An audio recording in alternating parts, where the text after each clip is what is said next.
Starting from Noli going through, Noli, tell us what your vampire clan is.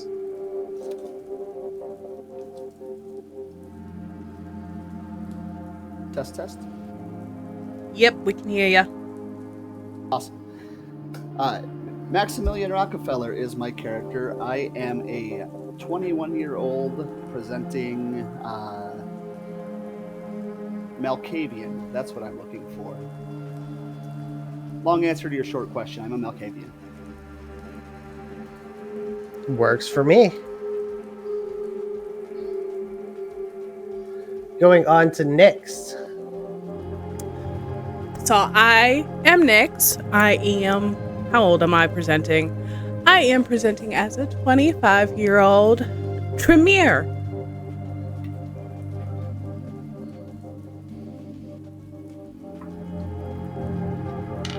On to Sergei. Damn, why am I so old compared to y'all? I'm playing Sergei Karatonov. I'm a Bruja, and I present as a 43-year-old man. Hey, you know what? We need the grandpas up in here.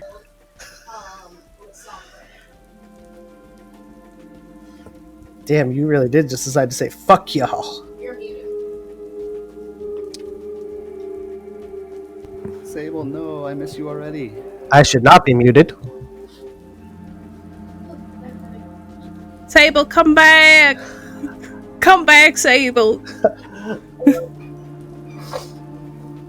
Is your thing giving you issues over there? Yeah,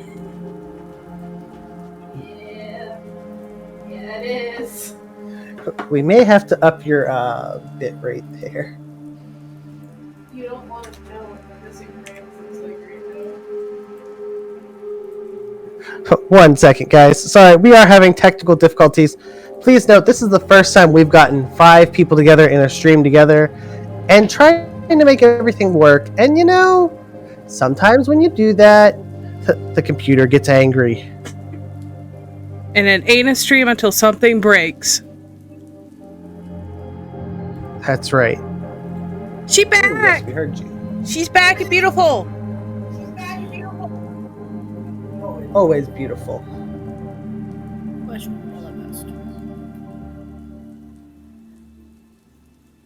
You were greatly missed, Sable.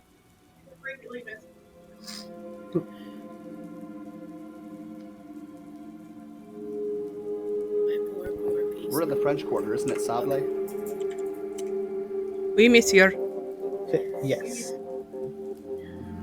Sable is a traditionally Creole name. I'm not going to ask how the Creole pronounce it because we agreed that I'm not doing a Creole accent for any of this. Sable. Alright, so we're going to close down stream together because apparently the 2 computers over here are incapable of handling it. But you know what? You're right. Rather than starting off with telling you about our story, I would like to thank all of these amazing streamers who helped come together for the past 2 months where we have been working non-stop every Wednesday night to try and get this set up.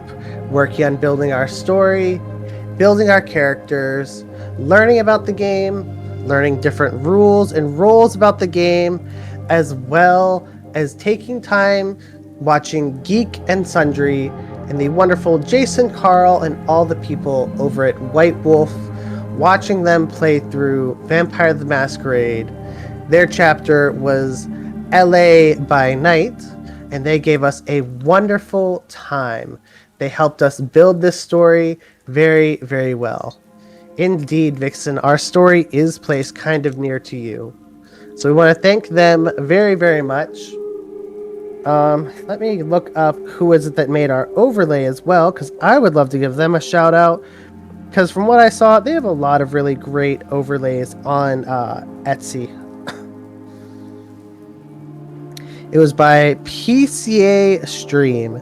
So if you guys are looking for anyone who would be looking for, who's looking for new overlays, wants some new stuff to spruce up their streams, make sure you check them out, because they've got some good stuff that'll help you get a lot better.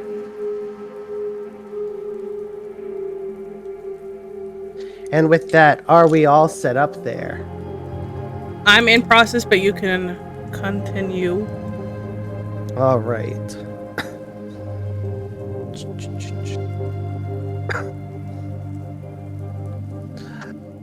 All right. Well, then, our story takes place in the heart of New Orleans. It's right around the start of October. The prince has died. Locals were told that he died in Hurricane Nadine, trapped by the flooding. The locals gathered on the streets to celebrate this business tycoon, a man of the people, often seen helping the poor or those in need. This is a story that mortals are told, however. He was actually a part of a darker world. His charity, only a mask to hide his true self, a vampire.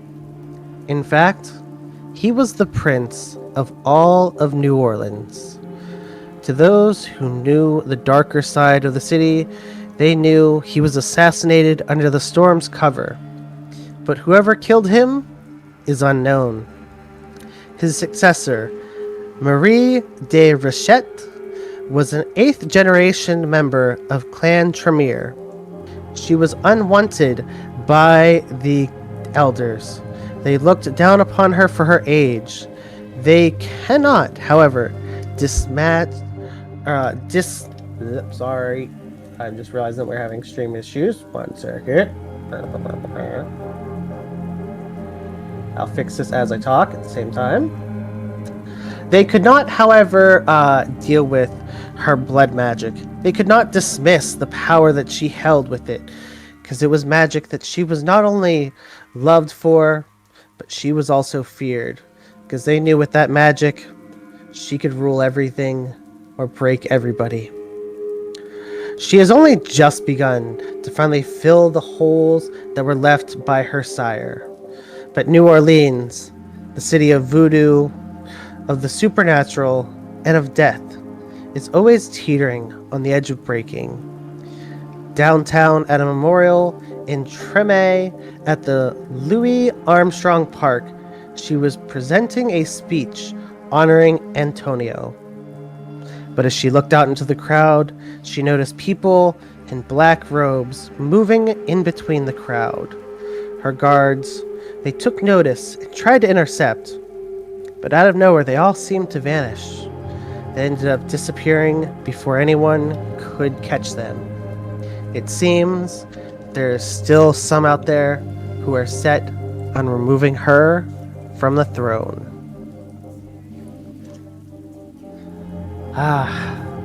It's gonna be an interesting one, guys. This could be a fun story. Now, for all of our vampires, I'm going to need you to take one of your hunger dice, and we're gonna make a rouse check to see how hungry you're gonna start out the night.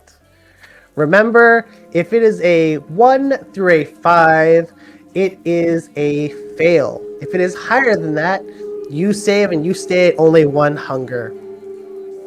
Okay, no pressure.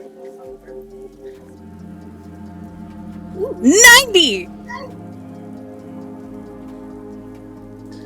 The fuck do you mean 90? I made the rule that you could play with D20s because you didn't have them. I did not say that was okay. Listen here, you said roll 1 d10. I have 1 d10. Per d10 is a percentile, so take that 90 and turn it into a 9. That is a save. You're good. I have a 6. 7. Max has a 6. 6? Ooh, everyone is at hunger 1 to start with. Looks like the beast is going to be held at bay for the night. It seems they won't get to play just yet. Our story is going to start at the Blue Nile Bar on Frenchman Street, where we come upon Maximilian and Sergei. They're up on a balcony outside overlooking the tourist and the band. Unbeknownst to them, the prince of the city was almost attacked just a few blocks away. Instead, it seems that they're arguing over something. Not a mean argument, but it seems like they're very passionate about it. It almost seems like they're arguing about shows maybe even cartoons that they liked. Let's see what that argument was.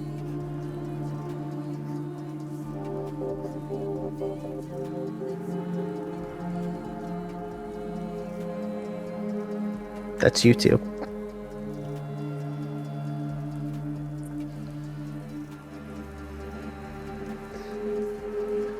Oh no, I'm just saying, boss. The Teenage Mutant Ninja Turtles is a good movie. Good show. Of course, it's a good show. It's also a good comic book. It's also a good movie. Like, when does it stop? You know, we had films. But you know, everyone says Michelangelo is their favorite. No, you got to go with Raphael. That's an entirely different conversation. And of course, Donatello's the best. Hey, I do like Donnie. On that, we can agree, my friend. Also, you ever see Street Sharks? Street sharks? Did you see the Smurfs? Those things are like a metaphor for vampire society. I only see Smurf one time, and that was when Chuck man to death. I don't think you need to explain that. Tell me about the street sharks. Oh, they are these big fucking sharks that talk and walk like men. And they like fight other street sharks? No, like imagine Ninja Turtles, but sharks. Okay. But bigger. So which came first, the street shark or the turtle? The turtle, definitely. They were much bigger though. Like imagine like shitty Michael Bay Ninja Turtle, but shark. So in this day and age, when everything's coming back and we're rebooting everything, you know, on a scale of 1 to 10, where are the street sharks? I give them a solid 7. All right, get Netflix on the phone. Not nearly as good as Extreme Dinosaurs.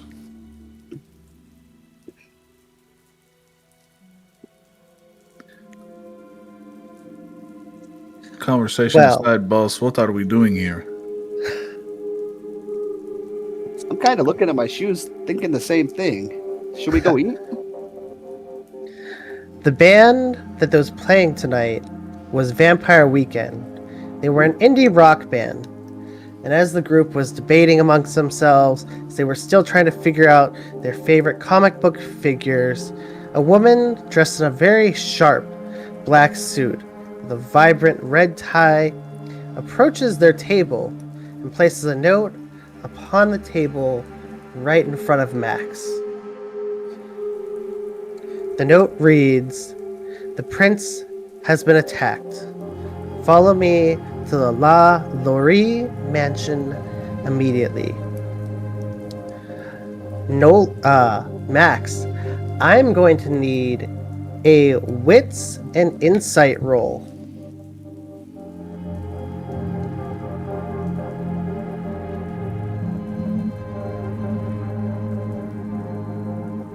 Two insight, 4 wits. And I have 3 successes. 3 successes. You wonder for a moment who this woman is. Why is it she just thinks she can come up to the balcony when all other mortals have been restricted access to this part, that no one is allowed to come up here besides the servers?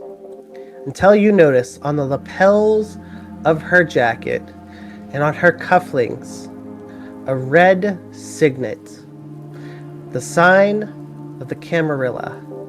And you realize she's not just some random mortal. She is another creature of the night, and she beckons you to follow along. I stand, immediately follow, folding the note again and passing it to Sergei. I guess that means it's time to go. Sergei will stand up and, you know, his fucking large stature, he bumps the table and... Oh, fuck, small tables.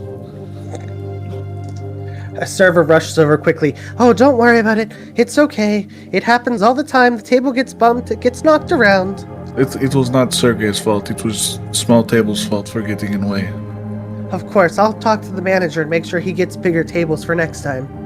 Oh no, you don't talk to manager. I'm no Karen. I'll drop a fistful of cash on the table. Oh, thank you so much. Here. Let's get out of here. Okay, boss. All right. As the group continues on, they are led by Sable out to a car sitting right out front of the bar. Sable, describe that car to us. It would be a larger mid-sized sedan with blackout windows, black in color to look inconspicuous in the night. And do you have a driver, or are you the one driving yourself? I drive. Very well. As everyone piles in, and Sable speeds off to the La Laurie mansion, which was once the home of Delphine La Laurie. She was a serial killer who was... Look, I had notes on this. 1 second. Don't worry about the loud amount of dice you just heard.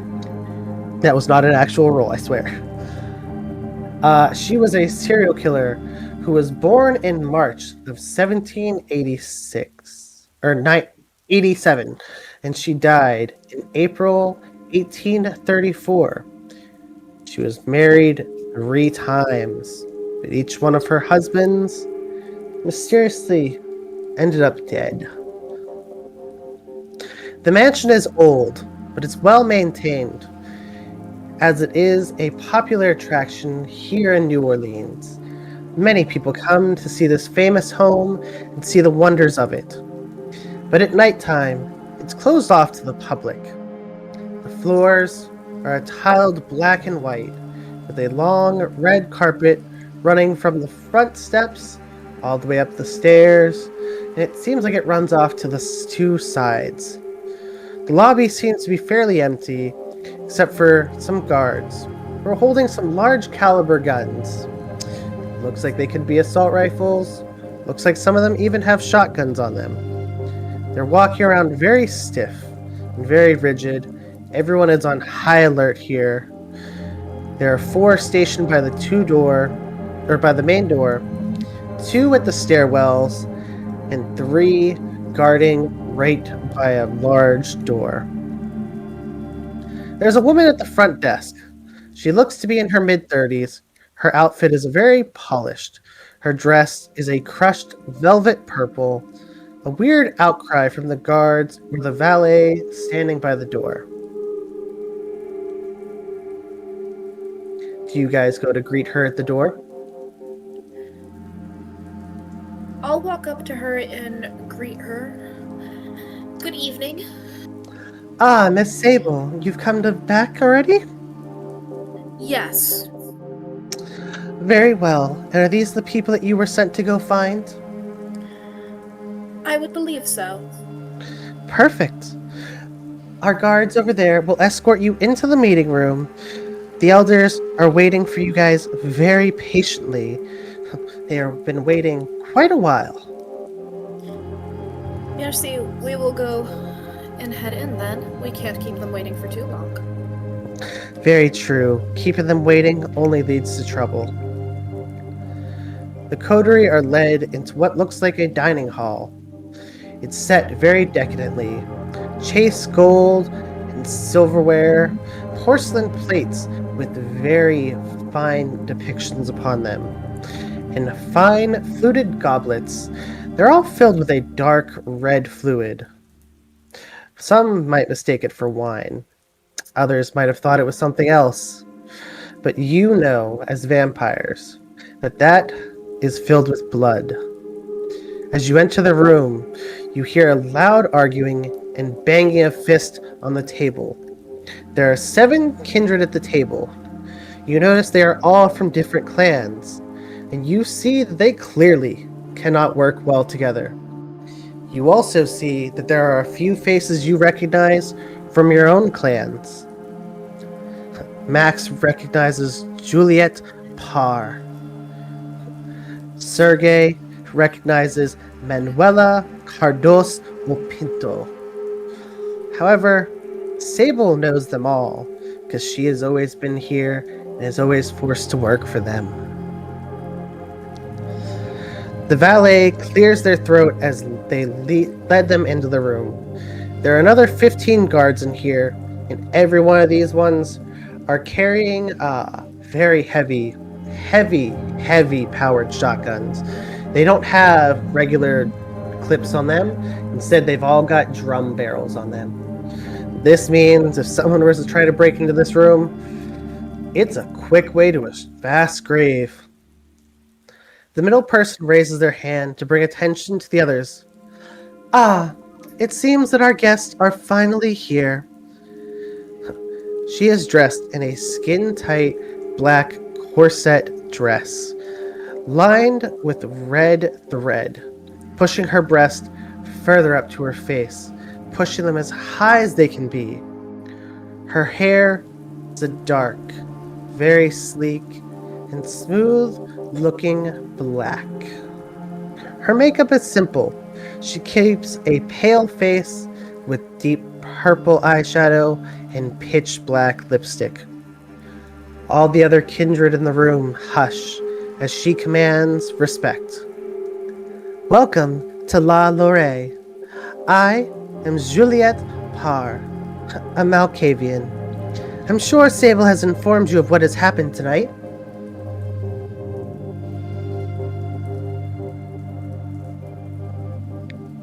The prince was almost assaulted at the memorial for Antonio, the former prince. We have noticed your presence in the city and have decided that you will observe and figure out about this attacker. Sable will join you as part of your coterie. She is fairly reliable, if you don't expect empathy from her.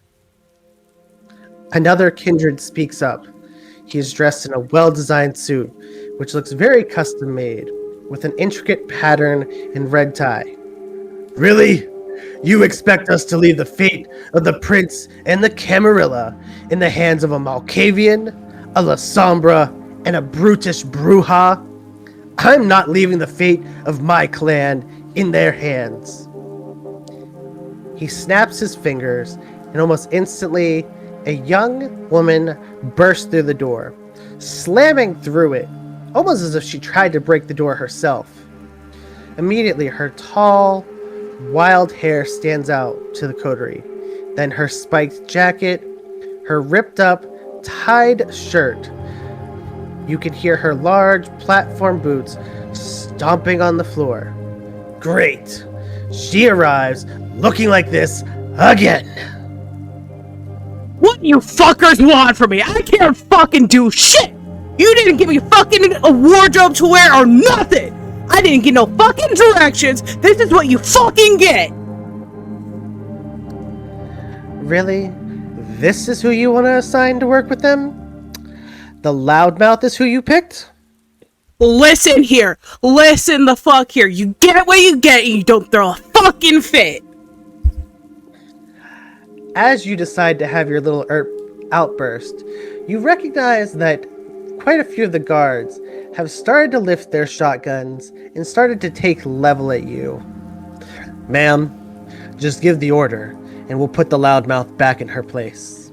You fucking do that, I'll fucking rip your head off before you can even shoot, motherfucker, so back the fuck up! You start to notice, though, as you continue to give sass and give disrespect to vampires much, much older than you, you realize that you are standing center of the room. There are 15 guards in here assigned to protect these 7 elders, and they would have no care in the world firing, bringing an entire squadron of bullets down upon you, as well as these other 3 vampires you see in the room. And they would do it without delay, and they would fire until their clips are empty. Just be aware, and I glare at the guards.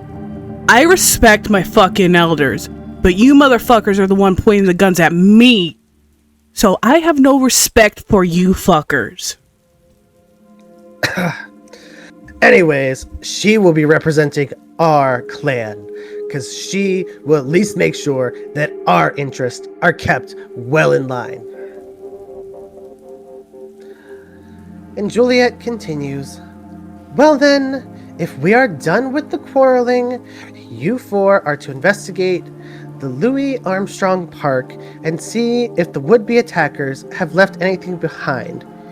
You will then call here to report your findings. Do not disappoint us unless you wish to meet the dawn. Do you guys leave, or do you ask for more information?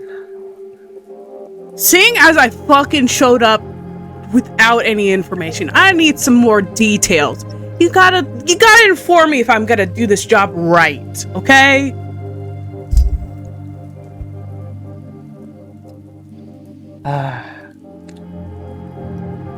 Of course. Give me 1 sec. Fix things. Okay.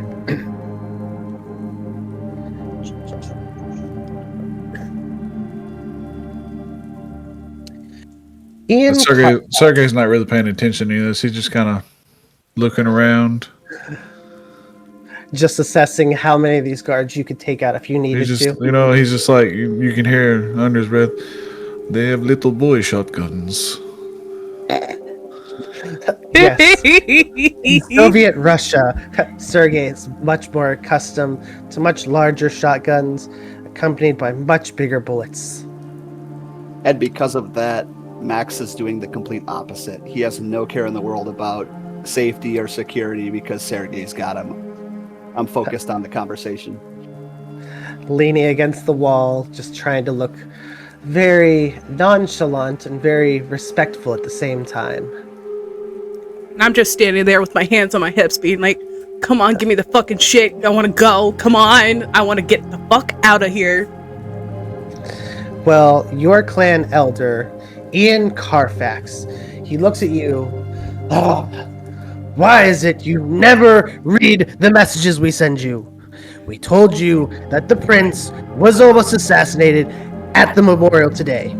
You also we don't know fucking who did it. We don't know why it happened, but we need you people to go figure it out. And I don't trust the rest of them to make sure that the Tremere are taken care of. Listen, you said you wanted me here as quick as possible, and you said you wanted me to do this job right, okay?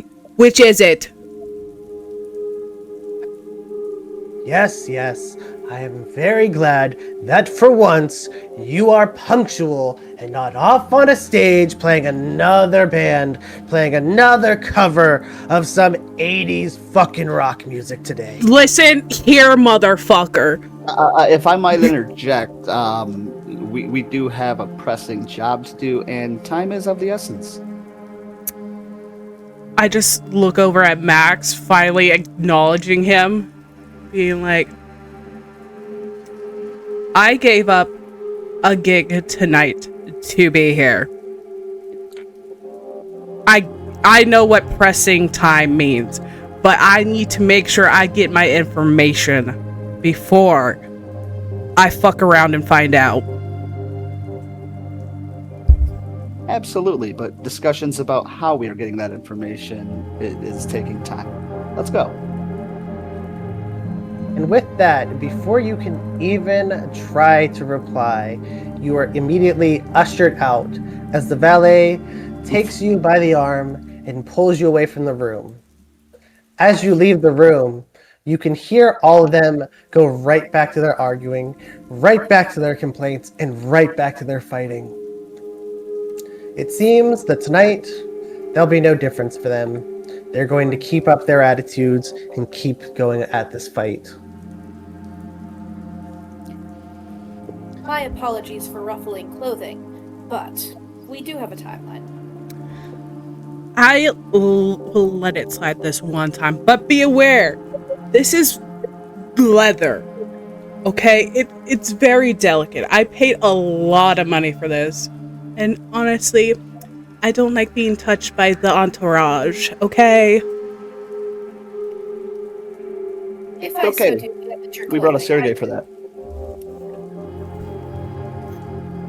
He's just smiling with 2 thumbs up, real big smiling.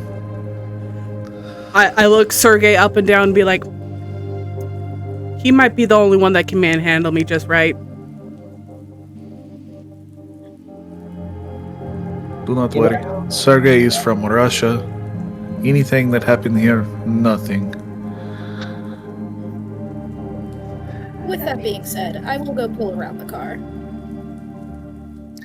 As Sable departs to go get the car, Max, the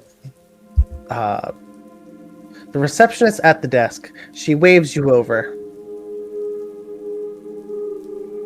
Yes, my dear. Hi. I wanted to make sure that you guys had no issues getting into the park, so I made sure that we got you all exclusive passes that will work at all the doors, as well as keys, so that way you can make your way in undetected. Not that the park is extremely closed at night, but if you would like to avoid the security guards there, this will help make it a lot easier to get in and go to where the scene of the crime almost happened. Wonderful. Much appreciated. This will make things very, very fast and easy. Indeed. And as she hands you the keys, you notice she smiles at you a little bit longer than most people would. Her eyes barely catching yours. Seems that she's a little more interested in you than the rest of this group, for she realizes what true power and class truly looks like.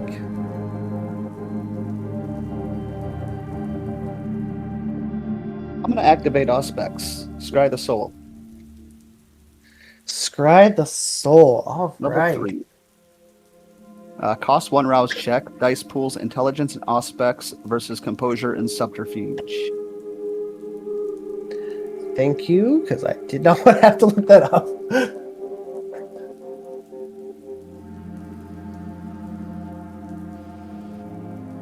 All right, say it one more time. It was Auspex and what? It is intelligence and Auspex on my part versus the NPC's composure and subterfuge. Gotcha, okay. I'll tell you how I have 5 dice. I'll tell you how many successes I get, and then And don't forget to roll that one hunger die first. okay, I rolled a 9 on my hunger die. Ooh, it seems the beast still does not come out to play, even though as they look at her, definitely growls, smiling, knowing she could give you one hell of a fun time. 2 successes. Ooh, she only got 1 success. What is it you would like to know from her? The big thing I want to know is whether she is a vampire or a mortal, and then her emotional state. It seems that she is definitely mortal. She is just another human being, but working very closely with the vampires. Not a ghoul, but definitely more of a servant. And she is definitely eyeing you up in a romantic capacity. She is realizing that you are someone who would be well worth her time. Someone that she would gladly allow to feast on her, if she wasn't forced to have to work this job. As I take the keys from her, I'm going to purr into her ear.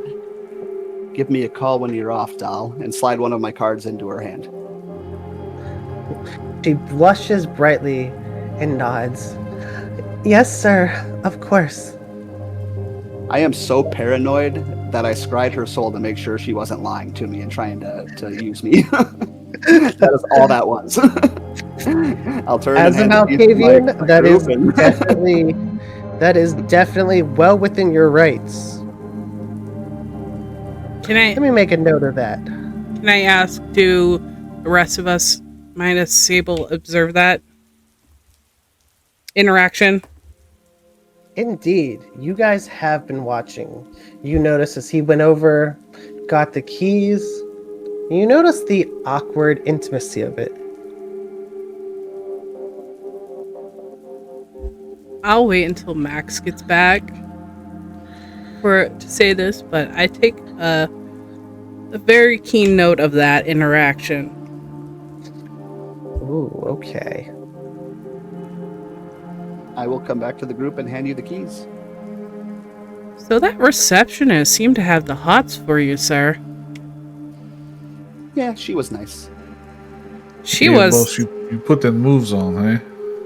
She wasn't just nice. She wanted to climb your bones. No, you can never be too sure. As you guys are discussing this, you hear the car pull around the front, and then you see Sable standing back at the front door, awaiting you all. Ladies first. Why, a man that knows his, the word just left my brain. Manners! A man who knows his manners. And I just strut elegantly out to the car and get in. I have etiquette at 2. I'm polite.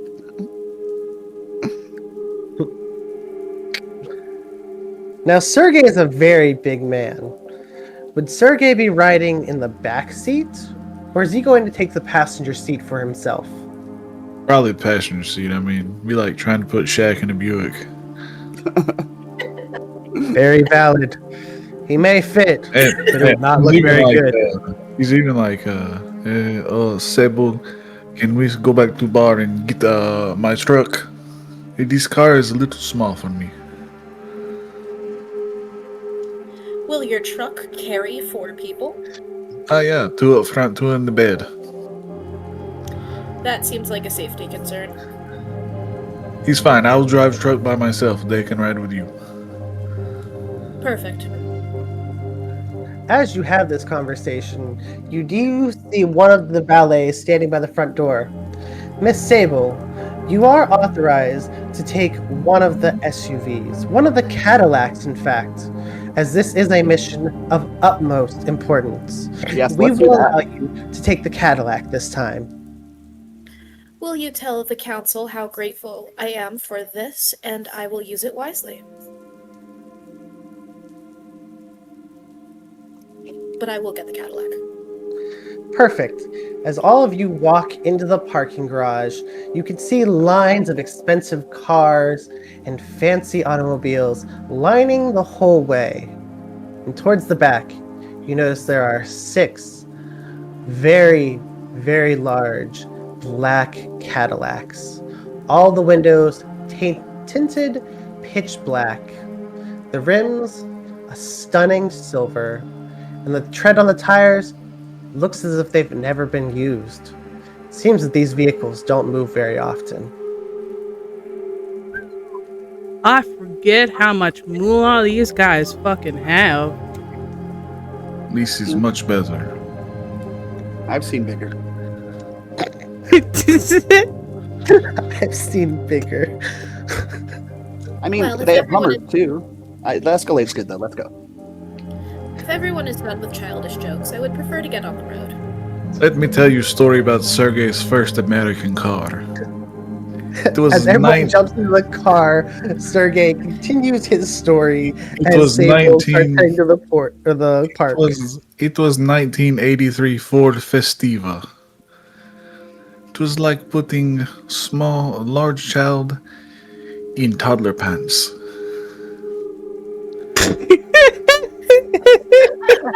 I can't.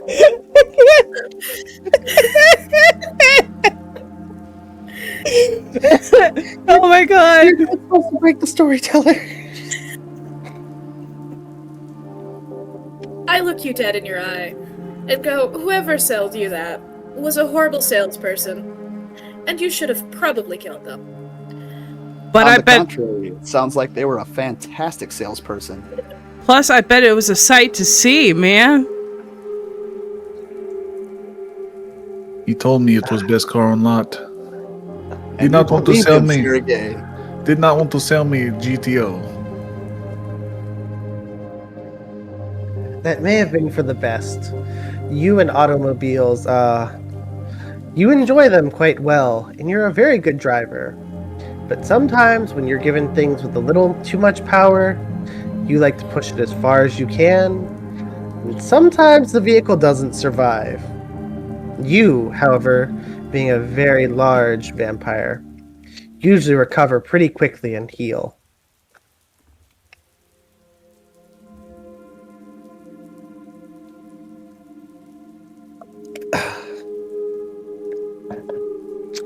As you arrive at the park, it is mainly empty, besides a few late-night visitors, some guards patrolling around the grounds and watching over the gates, making sure that no one is disrespecting this historic landmark. You look and see that there are still some waiting by the front gate, but you do notice off to the right-hand side that there is an access panel that says employees and security only. Which way would you like to proceed?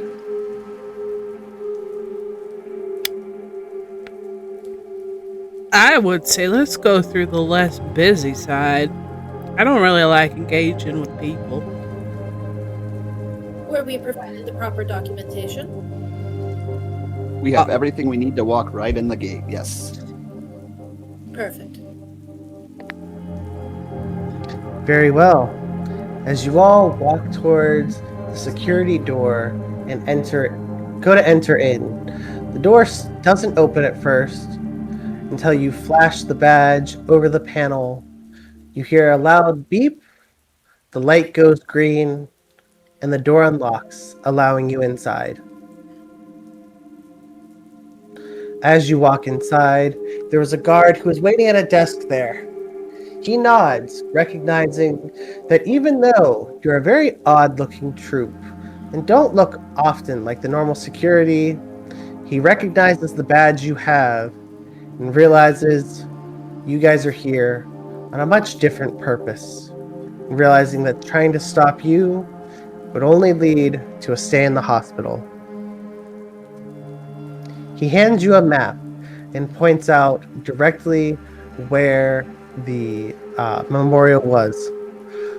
Here you go, guys. It was right here towards the center of the park where Marie was giving her speech earlier tonight. Oh, thank you. Anything else you could tell us before we take off? Is there anything? What would you like to know, sir? How many people have come and gone through this checkpoint since the incident? Well, there was Carl, the night guard who usually strolled around the guards. A number will do, please. I'd have to say about 4 people have come through tonight, all for the night watch.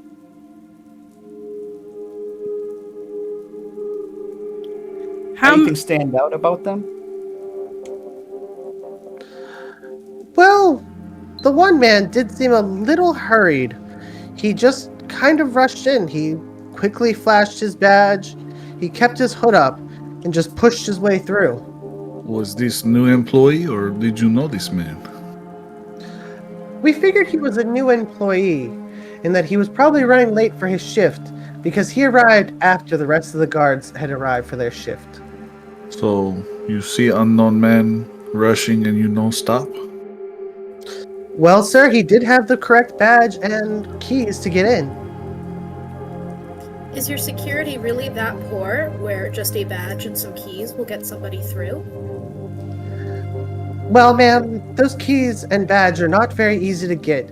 We usually keep them all here under lock and key, under supervision, as well as lists of employees named. And recently we did notice a new name on the list, by the name of Eric West. So we figured it was probably him. Is there anything else you could tell us about this gentleman? Well, he seemed to be about 5'8". He was a very broad-shouldered young man, and he seemed to be walking with intent purpose on getting to his job. When you say broad shoulder, Sergei just chuckles. Yes, not as broad as yours, sir.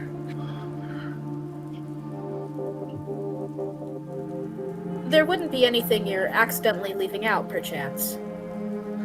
No, ma'am, why would I? I always like to check. Are there any CCTV cameras around? Yes, there is. We'll need to see those tapes, please. Very well, sir. If you'll come into the office here. Oh, no. Please, we have work to do. Just gather them for us. Absolutely, I will have them waiting for when you come back through. Wait, so he is not related to Atom West? I do not believe he is related to Adam West, sir. Big movie stars and TV actors don't often have family members working as night security in a park. It's very bold of you to assume that they don't have family that work in other jobs. Well, from what we hear about movie stars, they usually get their family members jobs in acting or in ads or in really fancy positions where they don't have to scrounge around making minimum wage like the rest of us here. Okay, little man. Sergei pats him on his head with his big ass hand. You would just get tapes with us then. His head shrinks under your giant hand, and he feels a little bit dizzy because it may have been a pat to you, but to him it was a good thud. Yes, sir. Yes, those tapes will be ready. Please go on through. And as we leave, I say, "Thanks, hon. You're so sweet," and blow my kiss. He looks baffled for a moment and kind of stunned. He's like, "What? What just happened?" And as you guys have all left the room, him and the guy next to him just keep looking at each other like, "What the fuck? When the hell do they hire people like that?" God, they're getting scarier by the day.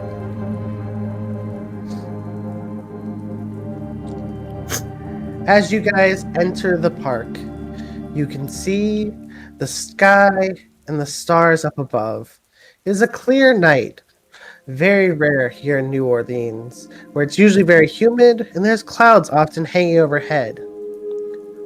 You can still hear some amateur musicians playing their instruments in random parts of the park. Quite often, they're missing quite a few notes. Even some are trying to imitate Louis Armstrong himself. And some do better than others. But as you reach closer towards where the vigil is, you can still see the candles burning and some locals leaving flowers behind. Now, I think a divide and conquer kind of idea might be good here. Cover more ground that way. I think so too. I think I might split off from you guys and do some little research myself. Let's all case the place and meet, towards the center. 10 minutes. Who you want me to shake down, boss? Anybody bigger than you. Most definitely. Yes, Let's sir. try to keep our hands off the locals, please. I would like to keep a low profile for the night. And make it 15 and you got a deal. Gotcha. All right. So we have 4 different people going in 4 different directions. Let us start with Sable. Where would you like to investigate in this park? I would like to take the perimeter, where I could listen in to possible conversations. Very well. As you are wandering around, I will need you to roll wits and awareness for me. And remember to include your hunger die. You said wits and what? Awareness. That'll be 4 dice for you.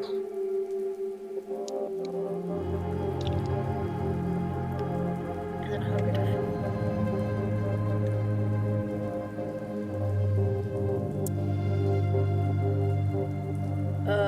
3 on the hunger. Get bent with the rest.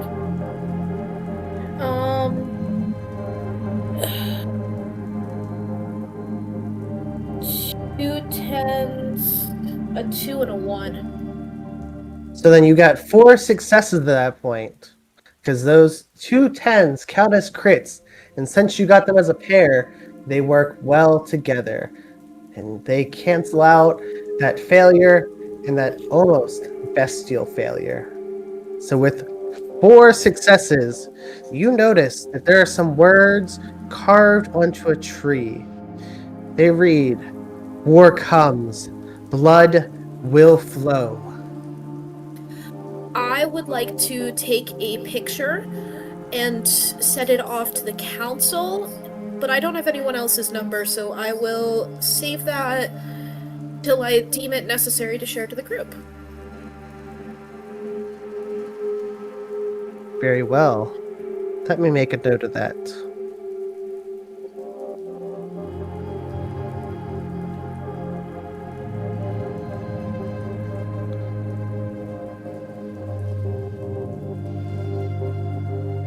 Is there anything else you would like to inspect about these words on the tree? Yes.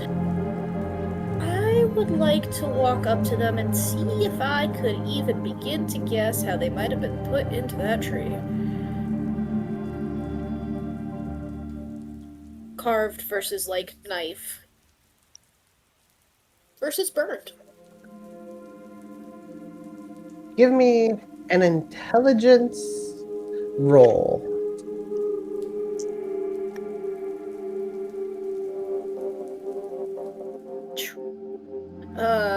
That's a success. Cool, because I failed. I had a 10 and a 7 and a 2 on my hunger. You notice that these words look like they were carved by a knife, but it doesn't look like this was carved with patience and care, like you would see young lovers carving into a tree, leaving a declaration of their love, saying Ellen R. forever inside of a heart with an arrow on it. No, these look hastily scrawled. It even looks like there's a bit of a residue left over, stuck to the tree, as if someone may have cut themselves when carving it.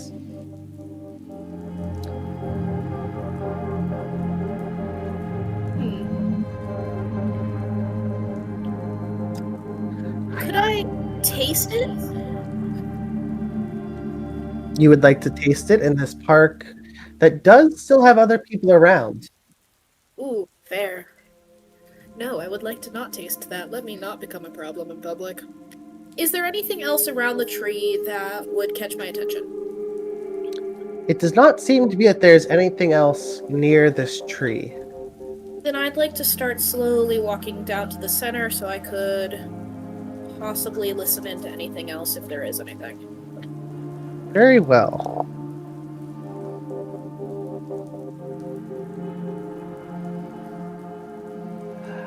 Moving on to our wonderful Nyx. Where would you like to be investigating? I kind of would like to weave my way through the crowd, people, and kind of listen in on people's conversations, see what people are saying. Very well. I'm going to need a charisma and composure roll from you. So that's 5 total.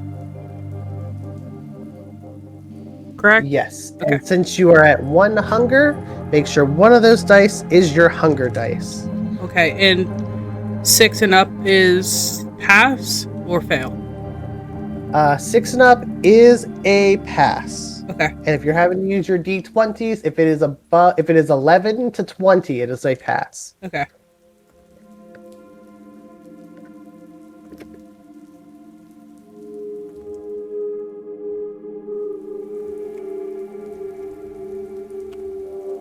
I did I'll not. be right back here, buddy. I did not pass any of them. Would you like to burn a willpower to go ahead and re-roll up to 3 of those dice? Yeah. All right. Make sure on your character sheet to mark 1 superficial damage. Okay. How do I mark that? Just put a slash through one of the empty boxes on your willpower. Okay. Okey-doke. So up to 3? Up to 3 of them. Maybe. And you have to reroll the 3 regular dice, not your hunger dice, correct? Yes, the hunger dice cannot be re-rolled. Thank you. And I got a 5 on the hunger. Okay.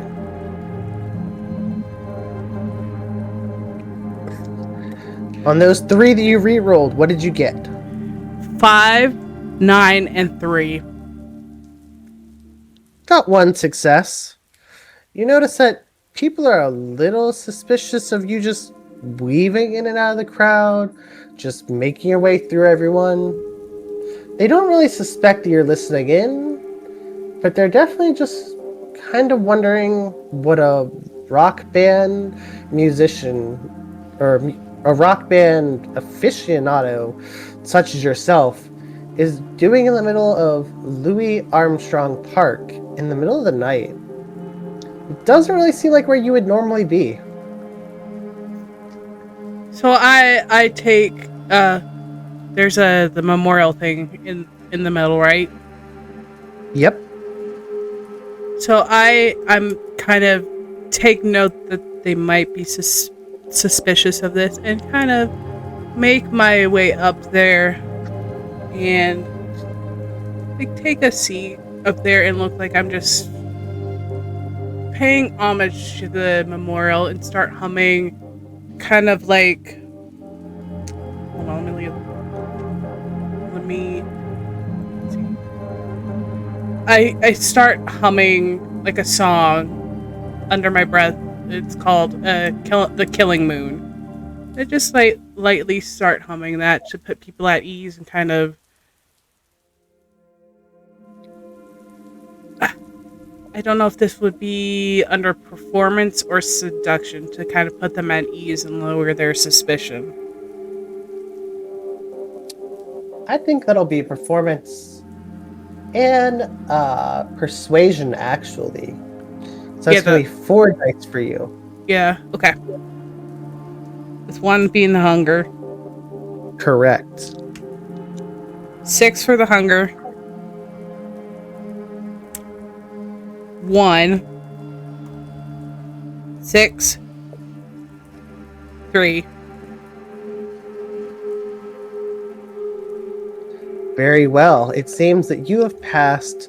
A lot of the people now nod and acknowledge, oh, she is actually a fan of his. She is a fan of jazz and of the blues. They continue on with their conversations, ignoring that you're there now, not even paying any mind, because they've realized they decided that they made a grave error in judging someone just because of how they looked. And you have put their minds at ease. And now that I put their minds at ease, I kind of want to pick up on the conversations that have started around me, that have picked up again. Listening in on to see if I hear anything that might draw my attention to them and might be useful information. While still humming. Absolutely. Most of the conversations that you hear seem to be people talking about the late prince, talking about how 1 year ago, when he was in charge of the city, that so much was going well, that he was helping them reach their goals, he was helping the homeless, and that he was making sure everyone was truly being fed and well taken care of in the city. And well, his successor, who's now running his business and running his charity, she's doing a pretty good job. But it seems that she's not as personable as him. She doesn't come out as often as he does. We don't know why she's not coming out, but like, I don't know. I guess we wish we had that same personality that he did. And then you hear another person in their group. Yeah, but didn't you see the way her security acted today? They seemed to get really, really tense around the crowd. It looked like they started to rush in at first. I don't know why, but it seemed really weird. kind of edge my way closer to the to the group of people that are having that conversation without drawing suspicion, so that way I can kind of listen in better on that. Give me a stealth and subterfuge roll. Hold on, let me find my stealth. 2 and subterfuge. So that's going to be 5 dice for you, one of them being the hunger dice. Okay. 5. 2. 5 successes. Oop.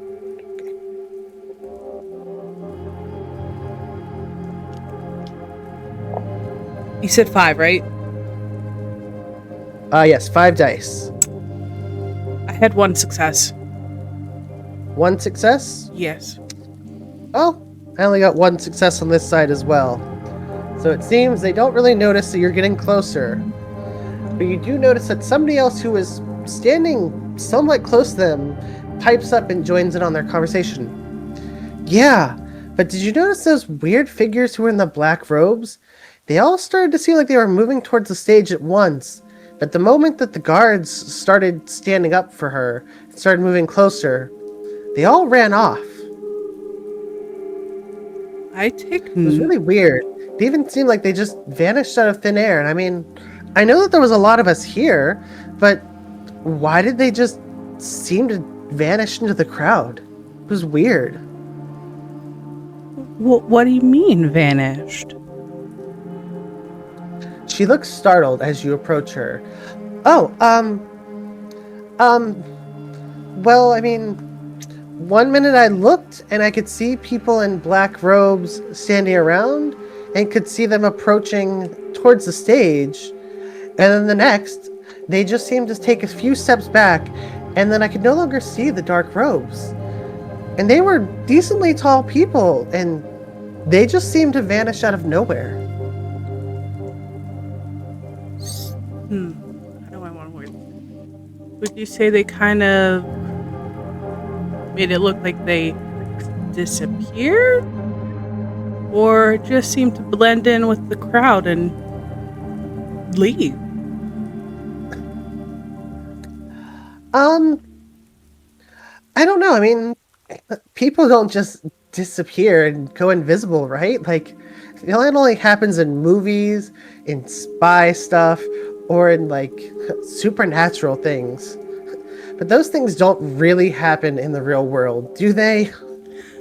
Nah, I just want to make sure, because sometimes, you know, in the heat of the moment, things happen.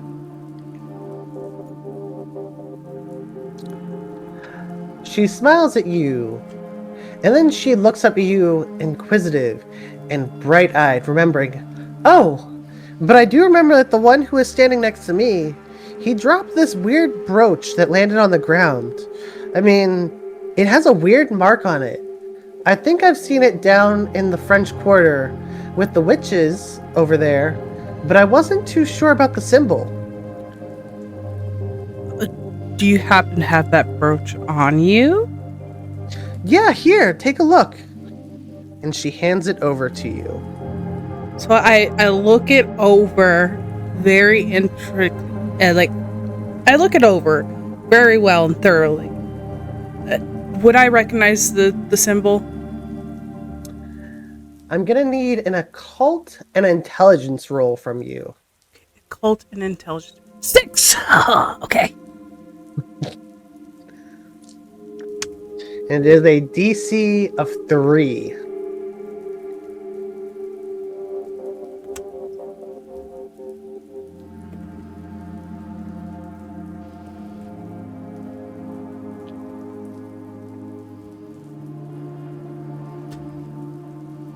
So I got 3. Got 3 successes? Yep. It is a well-known mark of hoodoo. It seems that this refers to the Loa Papa Legba, a very, very famous Loa, the guardian of the crossroads here in New Orleans. He's not seen as particularly evil or bad. He is simply the man who guards the way to the afterlife. Do you mind if I keep this? It's really a beautiful brooch, and I think it would go really nice with my outfit. No, not at all. I think it would look really great on you. I think especially with your shirt being all torn up like that, it would really sit well on your chest. I thought so too, and you are such a sweetheart for letting me have this. You are amazing. I blow her a kiss and start making my way away, taking note of that whole conversation. So that way when I meet back with everyone, I can bring it up. But not bringing up the brooch. I stick it in my pocket. Ah, okay.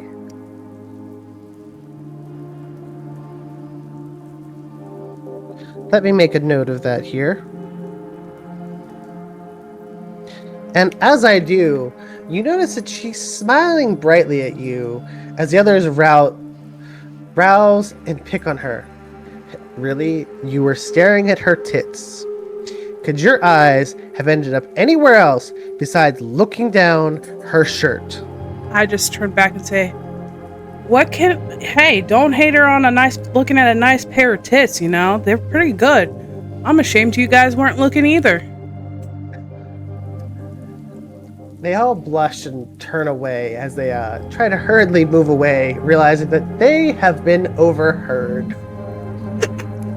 And I just wave as they walk away and go, Toodles!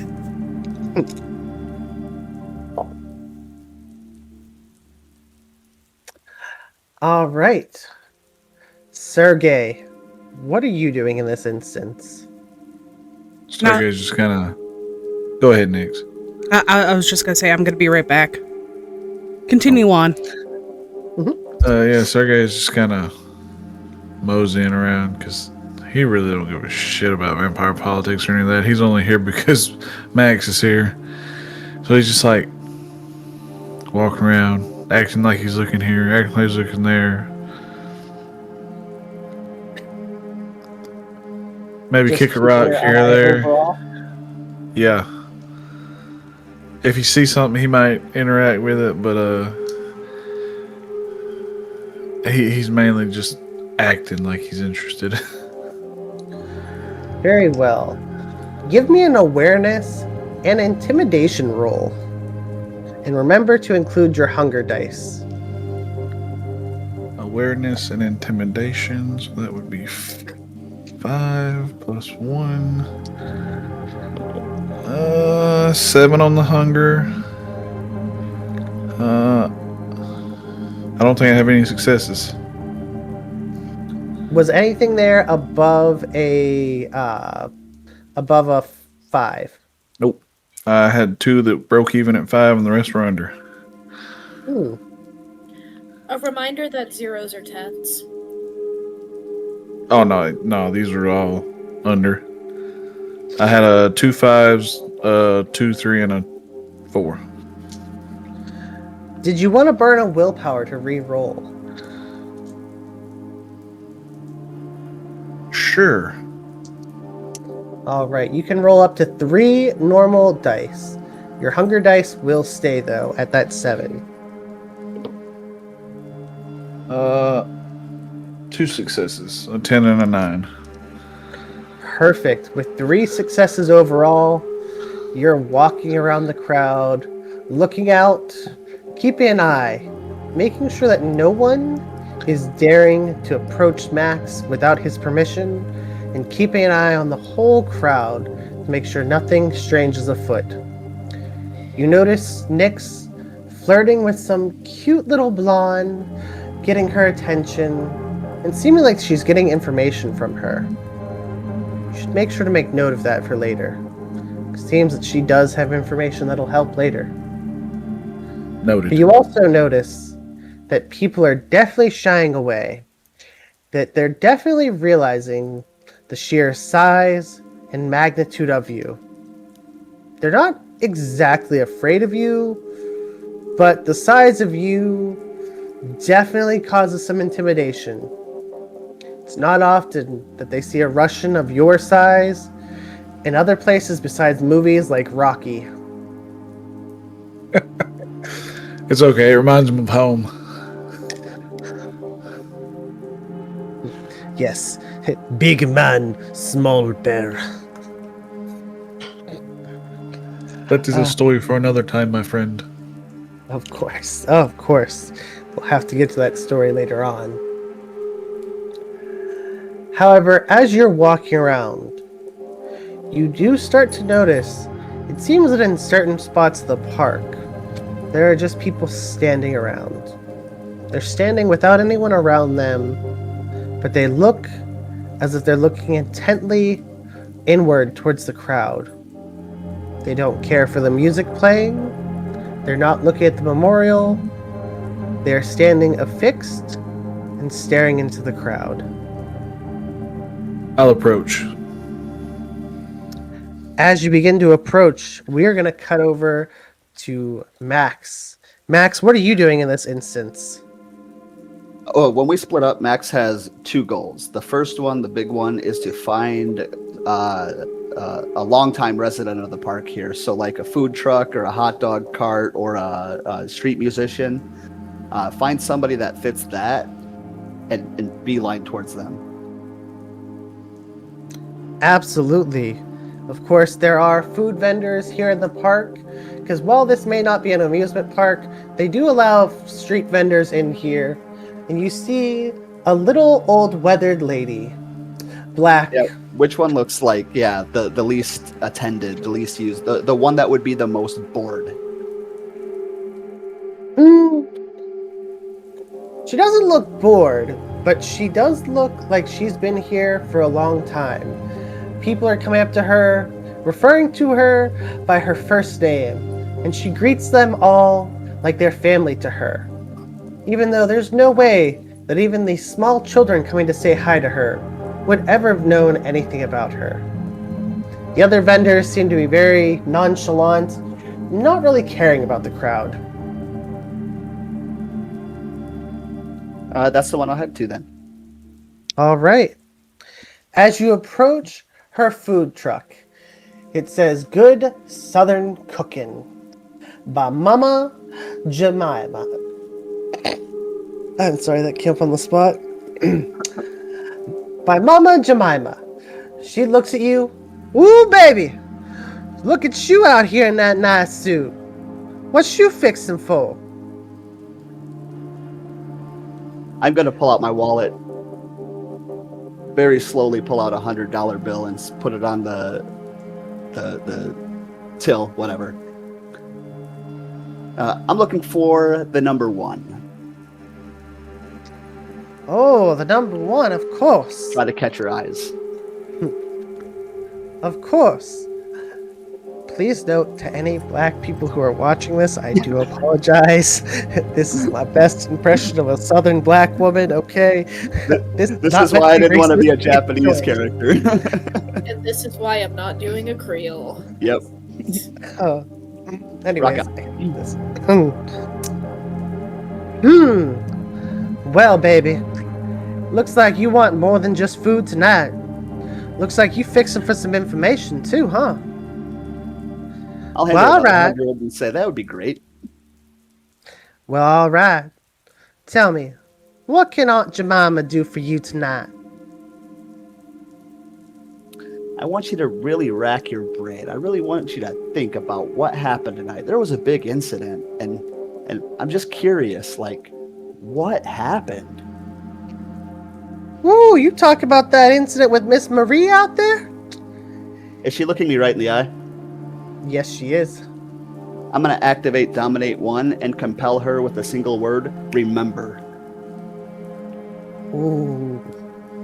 She is old, she is unwitting, and she is fascinated by you and the money you are throwing at her. She is absolutely unable to resist you. Why, yes, sir. Of course. When I was watching her out there, she was giving a lovely speech. She was talking about Antonio like he was a saint. She was having the grandest of time, and the crowd was really enjoying it. But it did seem there was some awful folks out there. They was looking at her, and they looked like they was fixing to do something bad. they all started approaching real quick. But her guards, ooh, them big old boys, they sure hell noticed real fast. And they started approaching them. But by the time they got to where they was, there wasn't nobody left. They all running it off. Ran off? Yes, sir. They all just went. Couldn't tell you which way they went, because they disappeared into that crowd real fast. The only one I did see, he hopped the fence and jumped on over there towards the fountain over there. The fountain. Helpful. Anything else seem out of whack? Anything else that sticks out to you? And I'll pull out another hundo. Why, yes, sir. There was some strange incidents as well. That it seemed there was some man over there.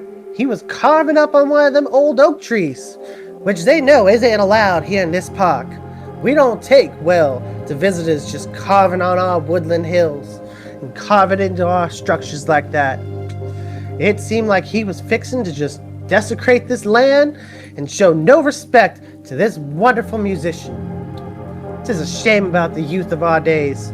These children ain't got no manners, and they need a good switching. They don't, I agree. I'll throw her the rest of the cash from my wallet and say, here, for the kids. Ah, thank you kindly, sir. Thank you so much. My little uns will take great care of this. You gonna help me put my niece through college. And don't I'm gonna forget, make a mental note to put her niece through college. Of course. I'm gonna pull strings, but that's behind the scenes stuff. Of course. Little Antoinette, she gonna have a great old time with this. We're gonna be able to get her some real nice costume for Halloween too. I'll say my goodbyes and then head towards the center to meet everybody. But the one thing I do want to do is try to sense the unseen, level 1 aspects. If there's anything supernatural, if there's anything hidden, if there's anything, it would be a contested roll. oh damn, I forgot I could do that. I forgot I could be doing that. I have that. It's nice. Also, while we're table talking, if you have heightened senses, that is awesome as well.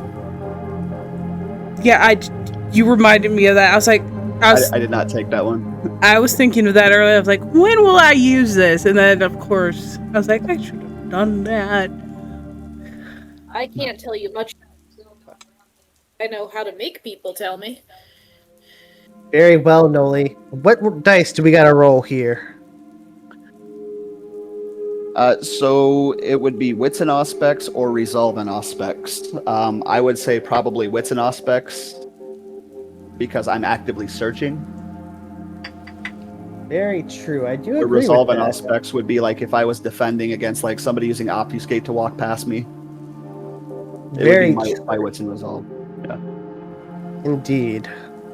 And this is a good chance to remind everyone in streams, this is a charity event. We're doing this for the children's, and we're doing this for Toys for Tots. Absolutely. That link is pinned at the top of my chat. I don't know if everyone else pinned it to theirs, but we do have links to it. All money that is raised this month, as well as next month, goes into a PayPal account that is exclusively used to do our Toys for Tots shopping trip. Last year, we raised $250, and as my wife can agree, we bought a shit ton of books, toys, and stuffed animals for children all across the Pittsburgh area. And So if you guys are able to donate, you gladly can. You'll get your name on this nice little Christmas tree here, and you will be entered in a raffle to win a $20 game at the end of this month, and there's another raffle at the end of next month as well. So consider donating if you can. I have it pinned at my chat. There's also a link that will pop up every 30 minutes. You can also do ! Tots, and that will pull up the link as well. Very well. Noli, what was that roll on your end? What'd you get?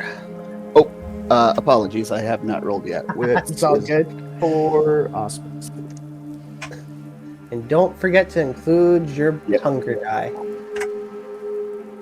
My hunger die was a 6. And then 1, 2, 3, 3 successes. 3 successes. It doesn't seem like there's anything going on, but you can't shake this uneasy feeling like there might have been something else going on. It just feels like there's something not particularly sitting well about this park right now. Something I can bring to the group. All right. Continue to head to our meeting spot. All right. As all 3 of you start to converge back together, you do notice that Sergei has started approaching somebody who's been standing away from the crowd, somebody off to the side. Sergei? Sergei, he is not the sneaking type. So as he's walking up, he's like, "Hey, you there? Come and speak to me." Well, Oh, you want to speak to me? yes. Let us talk. What is it you'd like to talk about, Well, little Russian? why you stand over here to act all suspicious? Well, we were told to observe and see who would arrive here at the park. Who told you to observe? That's information that's need to know. And I don't believe you were on the list of people who needed to know things. You are unlucky right now. Had you spoken to my friend Max, he likes to play with money. I like to play with power. Do I happen to notice that Sergei walking over as I'm walking up? You guys do start to take note of it, but at first you think that, he's just talking to him. It just seems like he's inquisiting him. Do I notice, like, is the person I'm talking to, are they like changing their stature? Like, are they becoming like more of an aggressive stature? He's standing more chalant. And this is unusual for you, because normally when people are face to face with a very tall, brutish man like yourself, they usually start shrinking back. They're usually more compliant and willing to give you what you want. But this man couldn't care less who you were. He's giving you no respect at all. No respect. That is not good. Can I tell if he's human or kindred?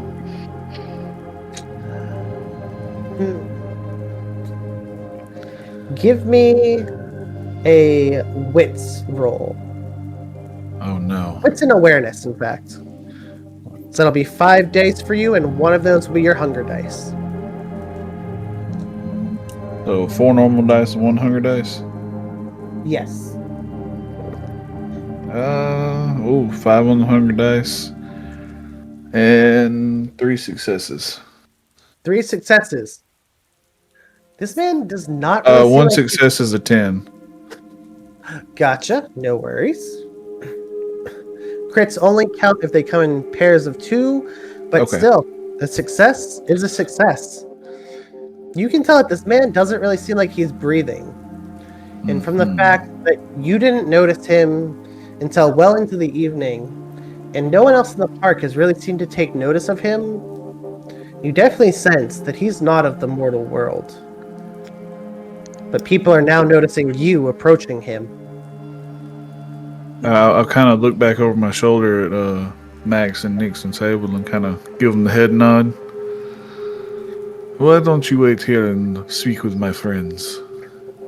I make my way over, not like kind of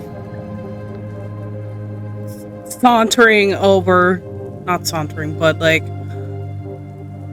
little sway in my hip kind of thing, as if I'm trying. Little flag or two, right? And really quick, Knowly, maybe you'll be able to answer this. Seduction, can I use it? Is that only something I can use on humans, or I can use it on vampires as well? Nope, you can 100% use it on anybody. Again, situationally, is it going to work? Okay. That's up to the storyteller, yeah. Okay, I just wanted to ask. Vampires will be a little more aware of you trying to use vampiric powers, such as persuasion and seduction. They'll have a little bit more resistance to it, so you won't get an automatic success. Okay. But still doesn't mean that you will fail. You Okay. can very well easily win. I just wanted to ask, just in case. So I walk... Oh, go ahead. I don't know if this falls under common sense or not amongst kindred society, but overtly using powers against another kindred it's a big faux pas. Okay. Subtly using like heightened senses to smell their perfume and stuff, like that's part of the game. It's considered, but overtly like using blood magic on somebody, don't do that. Okay. So I kind of Absolutely. I make my way over and go, "What's the matter, my big Russian bear?"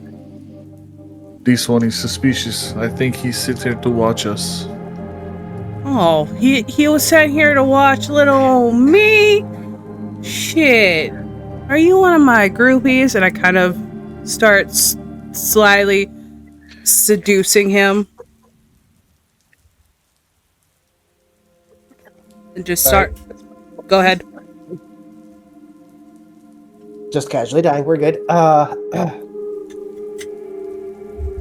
Very well. With that, give me a seduction and charisma roll. So that's going to be 6 dice for you, and one of them is your hunger dice. Okay. And while you are making that roll, Sable and Max, what are you two doing in this instance? By the way, 7 on the hunger. I am going to waltz quickly over there to make sure there are no fuck-ups. And I am going to prepare whatever I need to say in case.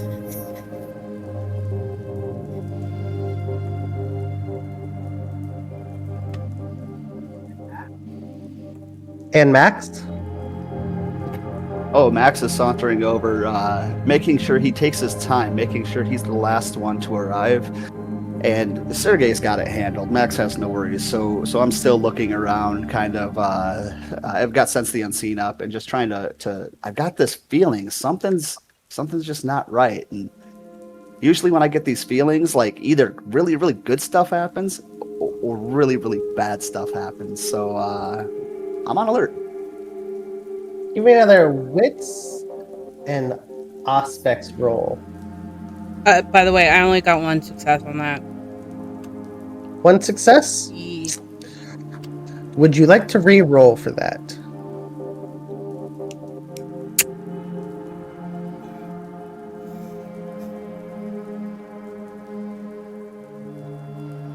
Yes. Very well. You can re-roll up to 3 normal dice. My roll was 3 successes, but I did fail my hunger roll. But the overall roll was a success? Correct, yeah. All right. You are good then. It does not seem that the beast is going to come out and play. But you do notice that in this moment, you finally realize what seems so suspicious. There was more than just this man that was here. But the moment that Sergei has cornered him and that all of you are converging upon him, the rest of them vanish.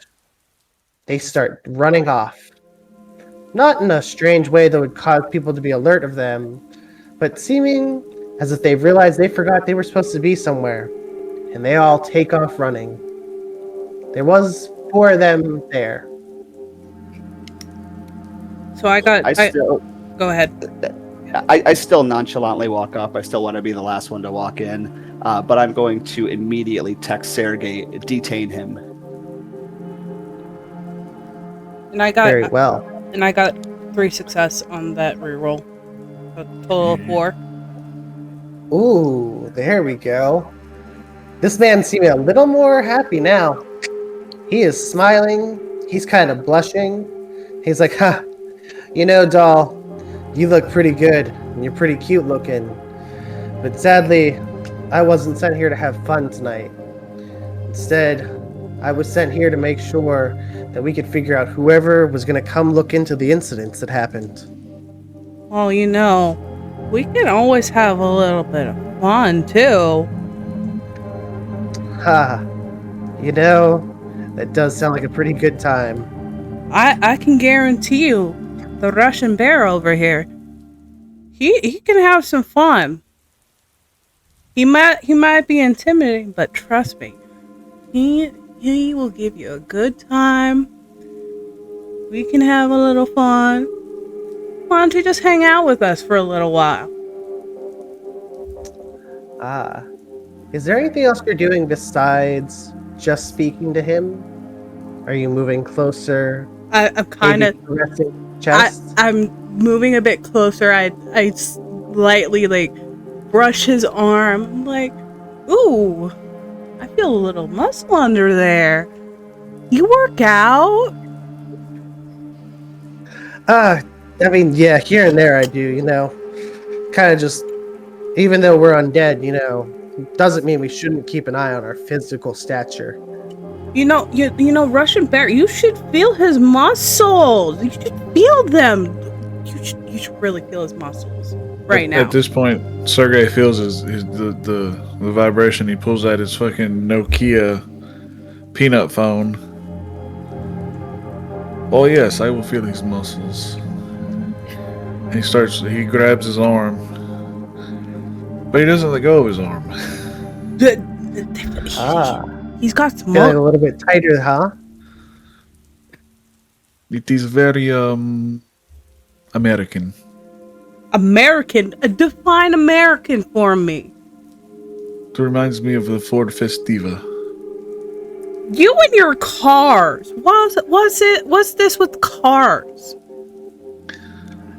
How close is Max now? Max is a few steps away.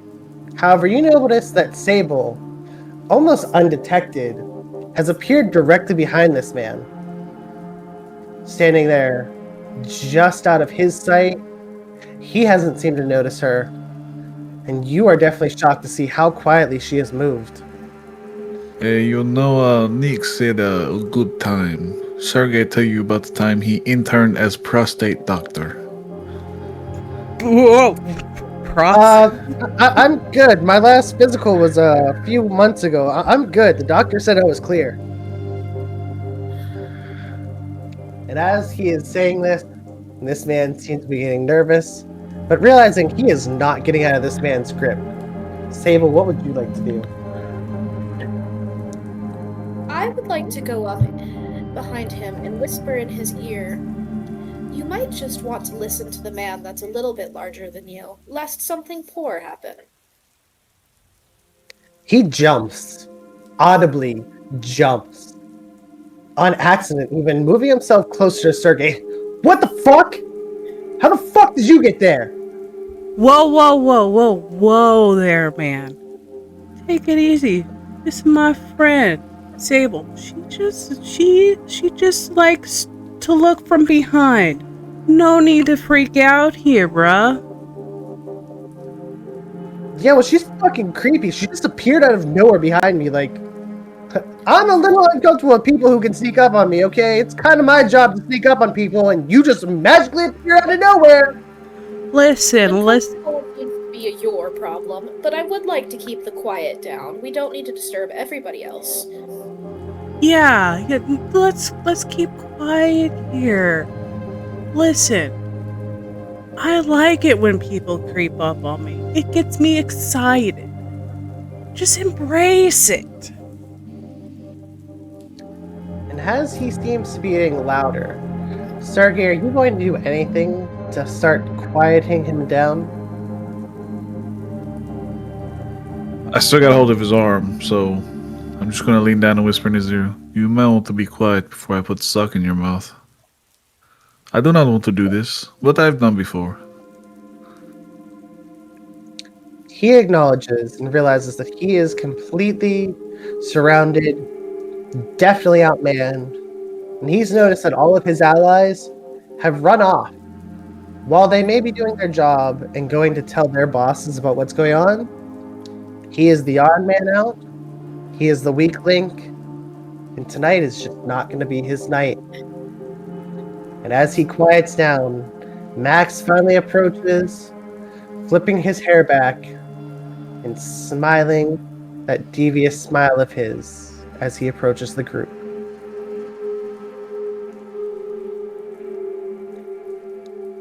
Sergei, well done. Privet. Check his wallet. Oh, sorry, my Russian came out there. Sergei will, try to get his big ass hands in the guy's back pocket. Oh, I'm sorry, I was not lying about the internship as Prate, Dr. Doe. Did you He tell him jumps about a his little wallet? bit, he's being nervous. He'll And you hand Go ahead. I was going to say, as you grab his wallet, you do slightly tear his pocket. These skinny jeans were not made for hands of your size going into them. This is why you don't buy from Abercrombie and Finch. You should have got Wranglers. He'll toss the wallet to Max. But the tear look, it works for you. I mean, look at me. This shirt, I made the tears. They're a fashion statement. Oh, but he is not unique. He is little punk.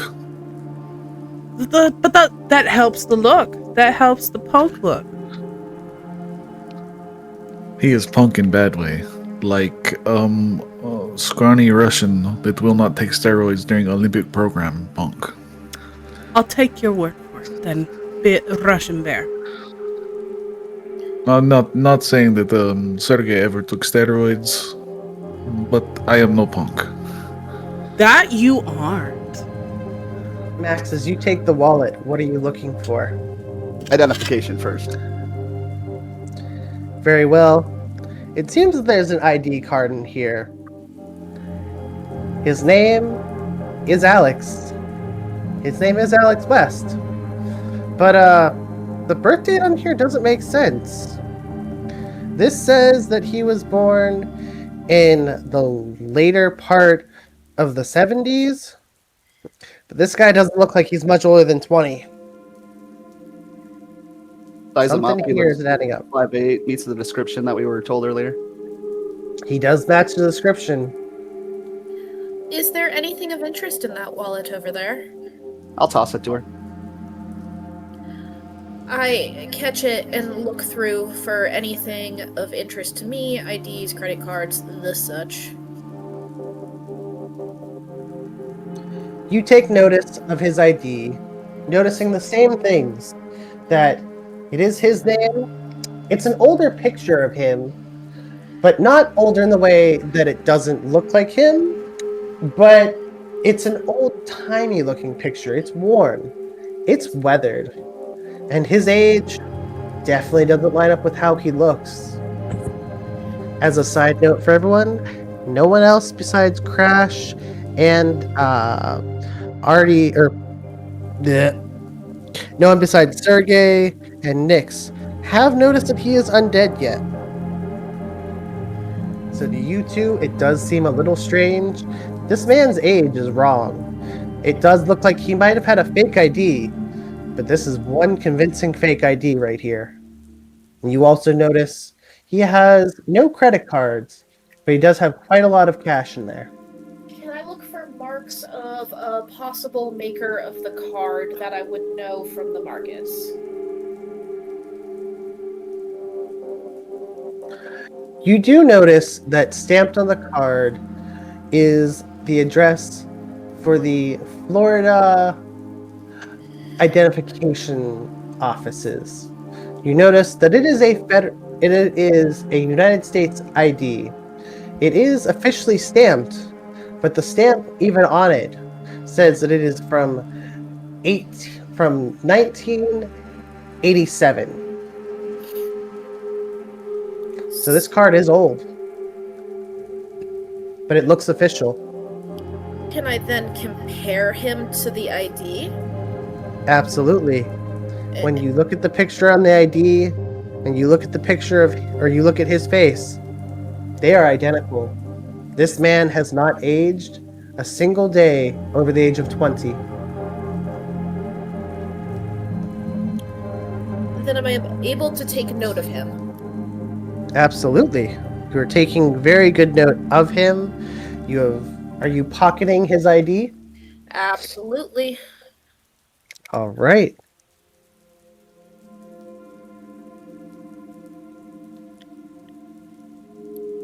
Never know when I might run into someone who can give me answers.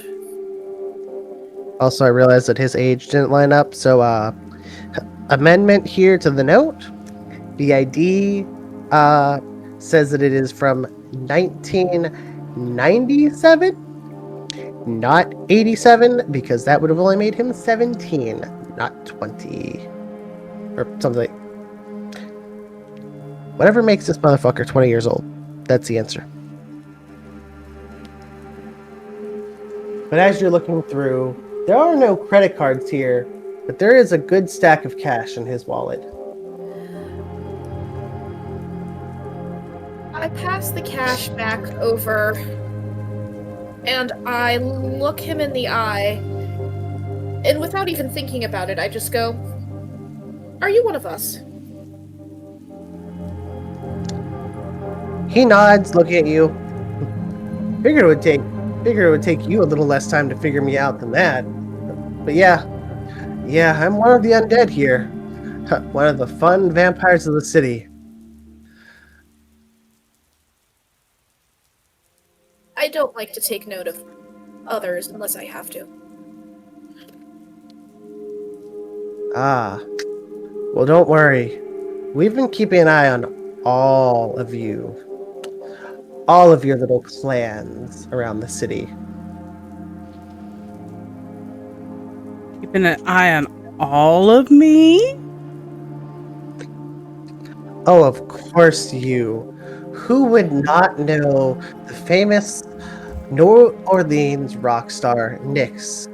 We don't really see you outside the city or hear about concerts elsewhere, but you're always down to throw a party here in the French Quarter, and you're always here for all of the parties going on throughout the year. Strange we don't see you at daytime events, though. But I guess, being a vampire, you're not really allowed to attend those, are you? I've never really been a people person in the daytime. Those daytime people, they just too uppity for me. And you flatter me. And I kind of start, can I do mesmerize a bit to make him a bit more willing to spill information if the rest of the party asks questions? Of course. While you guys are rolling that, I'm just going to interject real quick. Max was going to use Auspex and scry his soul, and the second Sable called the guy out and said, "You're one of us." He stopped immediately. If anybody's paying attention, if anybody wants to catch that, it happened. I'll take note. Indeed. I'll take note of it too.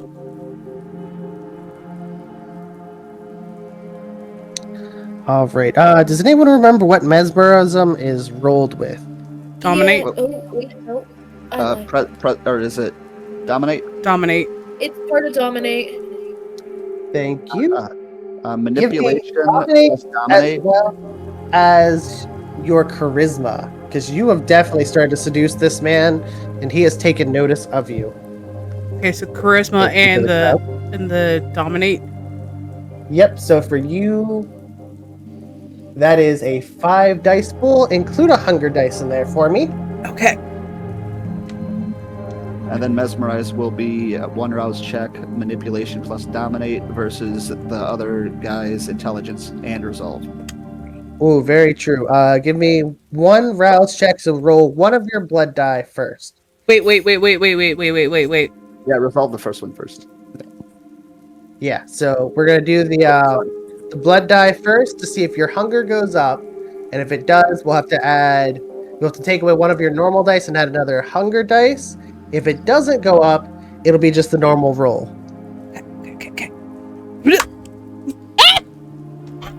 It fell off the table. Hold on, I lost it. Doesn't count. Reroll it.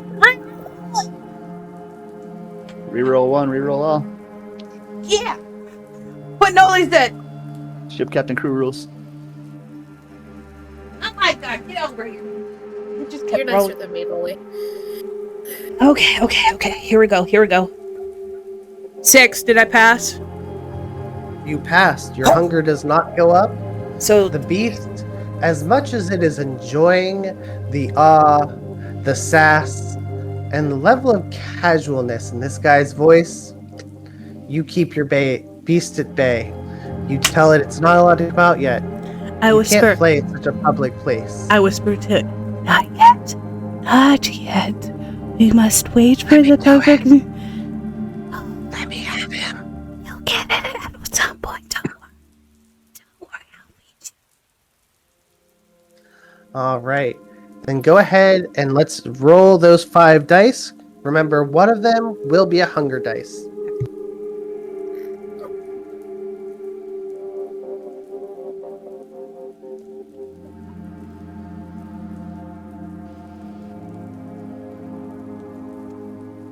One success. And I had good successes the first time before Knowly had to bring up the blood. I was getting 6, 7, 9. The hunger was a 10. I had one success.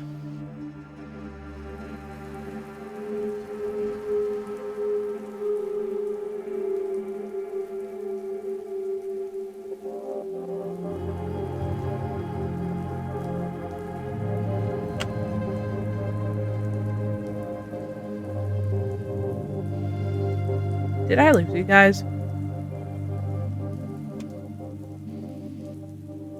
No, I'm Sorry, sorry. that was my fault. 1 sec, I'm dying over here. Oh, I was scared for a second.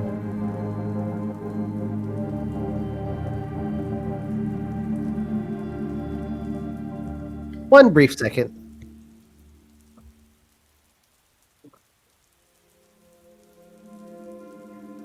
By the way, Deku says hi. Hi, Deku. Hi, Deku.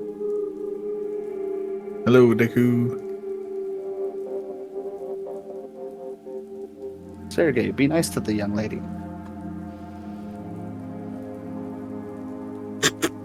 I'm still stuck imagining a large Russian man in a very small car. This very good picture. Ford Fiesta. Smart car.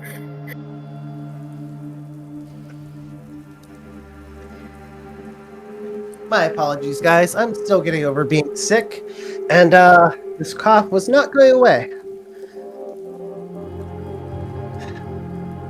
As we were saying, with 1 success, your seduction is starting to lose its hold. He's not giving in to you more, but he's not losing interest. But he's realized what you're trying to do, and he's not going to fall for these tricks now. Can I intimidate him? Indeed. He is feeling very intimidated by you, feeling you pressed against his back, feeling you squeezing his arms, and realizing that you are the biggest threat in this group right now. Is that a strength plus intimidation roll? Nope, that one's going to be an auto success. And Okay. I just look over to to Sergei and I go, Russian bear. I don't think he's picking up what I'm throwing down. Maybe he'll pick up on what you're throwing down. This time, instead of Sergei leaning down to whisper in ear, he just grabs the other arm and lifts the guy up to his head. Why don't you tell my friends what they want to know? Then I will put you back down. Or I can stand here and hold you like a small child. Your decision. Small child. That would be funny. All right, fine. I'll tell you what you guys need to know. But can we go somewhere a little less public? Because I have a feeling that this doesn't work out well for me. And that's a whole crowd of people over there. As long as you promise to let Sergei hold you like small child.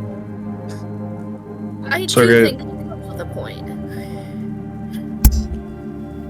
Sergei, do you start walking him to a different Yep. part of the park? Yep. Still holding him up. Just walking with him. Sergei, let's go talk over by that tree over there. Yes, let's go. And walk him towards the tree that Aunt Jemima, or Mother Jemima, sent me towards. Ah, very true. As you approach the old oak tree, you notice that there is some writing scrawled on it. And he smirks looking at the tree. He knows this writing. He knows who put it here. And he's pleased that this is where you have decided you wanted to go. Oh, get that smug look off your face, pretty boy. What? Why shouldn't I admire my work? Your work, eh? Indeed. It scared the pants off your little prince up there. She looked all ready to run, so scared.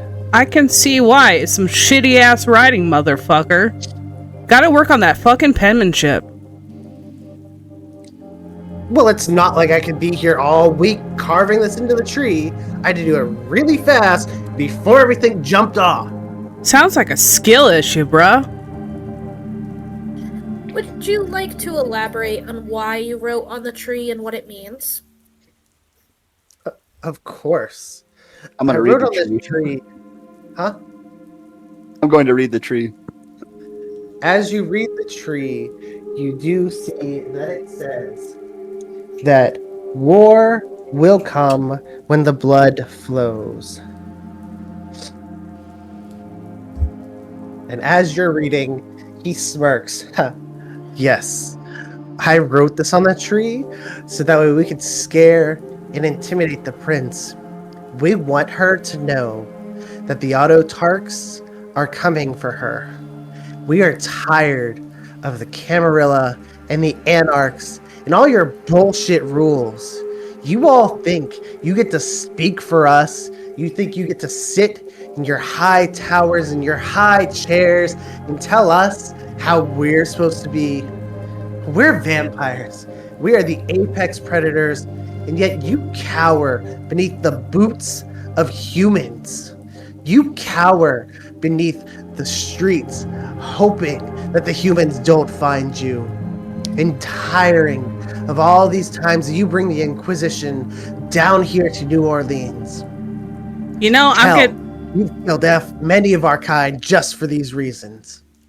I'm getting awfully tired of your yappity yap. Sergei, I think he needs a hug, a really good hug. Yes, hug him like I hug Small Bear in Russia. Sergei wraps his arms around him, gives him a little squeeze. Roll me strain and brawl. Strength and brawl. 7. Do you have potence? Yes. Can I add that? You can add that. I have Actually, 3. I believe it's an automatic success because it's like supernatural strength. Yeah, that is, you've already won that. Like, you squeeze this man and you hear his bones pop. You feel them shattering underneath his skin. As he goes to scream out, Sable automatically moves and is covering his mouth, holding her hand tightly over it. She's not afraid of getting her hands dirty, but she won't have you cause a scene. Say, friend, how long you think it'd take me before you pop like Sota can? He's more useful if he doesn't pop. I would like to point that out. Okay, no pop, just crack. We'll save the popping for later, because I want to see how long it takes. And I just kind of look at the dude with a sick and twisted smile. That's borderline crazy. As you do this, and as Sergei slowly lets up his grip a bit so he doesn't kill him, I need everyone to roll wits and awareness. Where's my awareness? Oh, 4. Okay. One of them hunger, correct? That's always with a hunger dice, right? Yep. Indeed. One of your normal dice replaced by a hunger dice. I passed my hunger. I got 7. I've got 3 successes. Oof. I don't like this. I'm gonna 2 read successes. again. I'm gonna take a willpower and reroll. That's better. I have a 2 on my blood, 2 successes, 1 failure. 2 failures. Wait, that's a 4. 2 failures? How many successes? 2. That And is. then a 1 and a 4. As well as a 2 on my blood. That is a fail. Good shit. Max? Max got 6 successes on 7 dice. That Damn. was a hella roll. Yeah, that was insane. Yeah. You are literally the only one who notices this. I got 2 on 4, okay? That's pretty good. That's 50. This was a DC 6. Damn! Fucking shit, I didn't even have a chance on 4. I had no chance. I could only roll 5. Remember, Okay. if you get crits, if you get a pair of crits, it doubles. So 1 crit equals 2 successes. 4 crits equals 8 successes. So there's always a chance. I But thought it That's did on any double doubles that succeed, not just double zeros. Yes, it is any yeah, we're gonna play that rule. I thought it was only wait, a no. +2 for pairs of 10. Oh yeah, that's right. Never mind. Yeah. Well, yeah, that's what I meant. It's like if you get a crit. Okay. Yeah, that's what I meant. Sorry, rephrasing. Yeah, If you 'cause I get would've a had an critical 8. success, then you get that. I had a Yes, pair of if you 7s get and a a- pair of 8s in there. That was wild. Yeah, no, if you get critical successes, which are a 10, or a critical failure, which is double 1s, they get boosted by 2. It counts for 2 at that point. But as this happens, and the rest of you aren't noticing, Sergei, you have lightly loosened up your grip. He's able to move his arms just slightly. Sable, as you are removing your hand and watching the scene. Nyx, you're still trying to intimidate and flirt.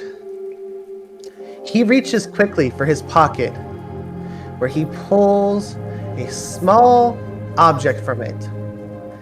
And before any of you can react, he forces it into his chest. The only one who notices is Max, who only has enough time to yell something. He won't be able to grab the man in time, but he can yell to let someone know what's about to happen. I don't see what he grabs. Just that he grabs something.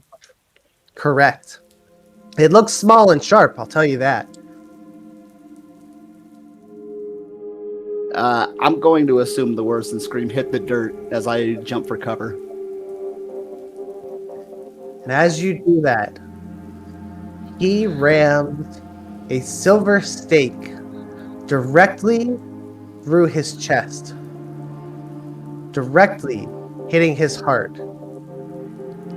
And if Sergei hadn't have released him and hadn't have loosened his grip, he would have been stabbed as well, because he's stabbed with intent and force. And as that silver stake hits his heart, and the damage from the crushing squeeze and crushing bindings of Sergei, combined with the stake, he ends up dying. He starts to quickly wither and decay until nothing is left in Sergei's hands but ash. Well, Immediately look around and make sure nobody else saw that. No one else was paying attention. They are all still focused on the memorial. They have not given you a second look since you've come over this way. fuck. I'm gonna brush off my clothing and little tisk of my tongue. At least you don't have to call the cleanup crew when we die. That is very true. But, I mean, now I gotta take my clothes to the dry cleaner. Or at least send them over there, because they're only open during the fucking day. Do you I'll guys send know? the car. Don't worry about it.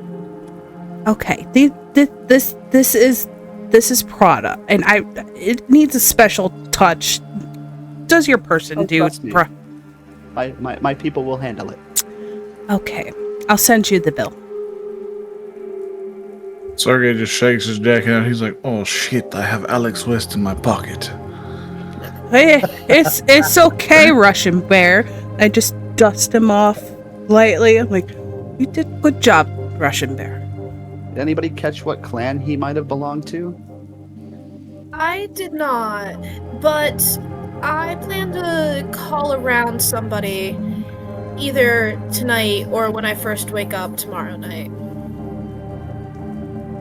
I'm gonna go take a cell phone picture of the tree. Max, you are a bit older than everyone else, though. You have heard before of a band of vampires who don't belong to either sect. That they don't belong to the Camarilla, they don't belong to the Anarchs, and in fact, they despise both of them. They are the Clanless. They are the Autotarchs. You've never really known if they were real, but you've known that there's always a faction that doesn't care for either side's rules. Did you guys catch that Alex say Autotarchs? The fuck I is? did. I planned to include it when I asked questions about him. Ah, hell. This is Los Angeles all over again. Who the fuck is the Autotarchs? Are they some kind What of happened car? in Los Angeles? Yeah, what happened in fucking Los Angeles? Back in the 90s, it was a whole big thing. Anarch revolt, like clanless were raising up out of nowhere and taking on everybody. And it was chaos. It was insane. You know, I We lost thought so much money. I heard something about that, but you know, that was the 90s. I was coming off a really hard bender those years. I remember visibly it. twitch when she says that. There was an increase of gun sales around that time, but it's never anything new. Yeah, these Autotarchs are literally nobody. Like they're not even freaking anarchs. Like they're just they have no agenda other than chaos and supremacy. It's bizarre. As this is being said, Sable, you have a slight flashback. You realize that these words, war comes, blood will flow. You've seen these scrawled in blood on some of the alleys, some of the buildings, and sometimes on cars all over the French Quarter. It's been appearing more and more these last 4 months, and it's been moving closer and closer towards the center of the quarter. These signs have been appearing more often than they have been there before.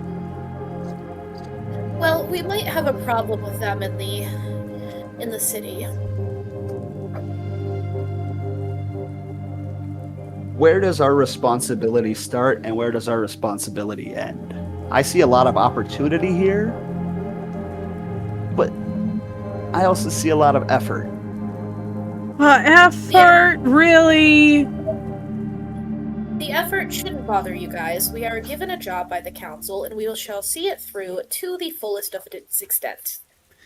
Yeah, I know, but still. It's that, or they will kill you. You're Apologies, right. my dear. What is your relationship with the council again? They have taken me in for the time being. Excellent. As you all are talking about this and quarreling over these things, you notice that on top of the archway of the park, a very far distance from you all, you notice that there is another figure sitting crouched upon it in complete black clothing, a hood pulled up over their face, leaving a black void where a face would normally be. And even though they are right next to the streetlight, you can see no features on them. But the moment that you notice them, they run and jump off, disappearing into the night. Was it just me, or did I just see Batman fly the fuck away? I caught that too. Unlikely Batman, but I did take note of it. God damn it, I wanted his fucking autograph.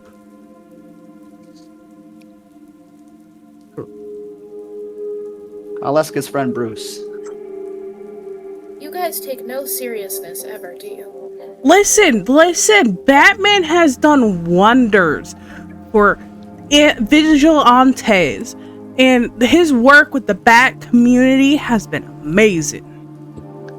No. The council maiden is correct. We should be getting on this. We should take this more seriously. Fine. Camarilla depends on it. Fine, but if I see Batman again, I'm gonna ask for his autograph at least once, okay? Well, of course. We'll get an extra one for you too. I do not want an autograph. As this is happening, it does seem that it is becoming closer towards dawn. You have mere few hours left until dawn will arise. So what will we be doing for the end of the night?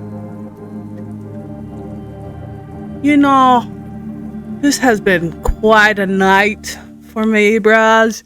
But I'm thinking I need to take a nap and get some shut-eye, get my beauty sleep on. Do you think that's possible? Do you think we got time for that, Sable? I mean, I would prefer if none of us died in the sun. Yeah, I don't need a tan. I really don't. It's not good for my complexion. That is fair. Nyx lives the farthest away from everyone here.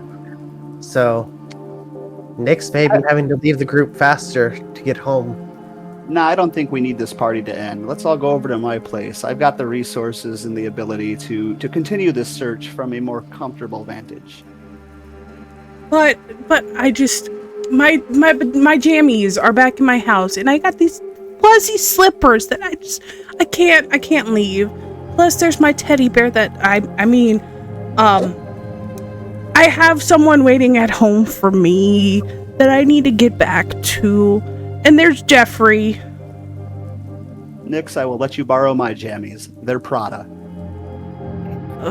I don't mess with Prada.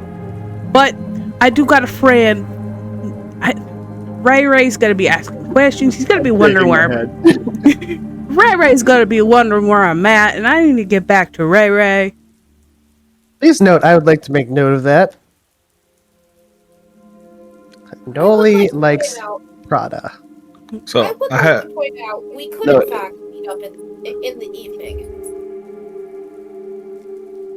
So earlier when I told Nyx I would dry clean her clothes, she said, "You have to take care of them. They're Prada." Oh, yes. That's why I said I have jammies. They're Prada.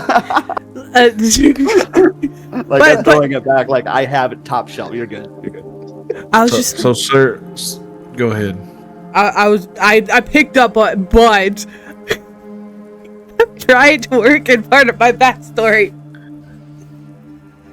So Sergei has the eat food merit, so he's just like, hey, on the way back, can we stop and get like a catfish po' boy or something? I know it's not good for me, but it's just the habit of eating food. I'll take mine to go. I have the perfect place to stop, my friend. Follow me. And as you guys depart, Nyx goes off her own way, heading back to her place.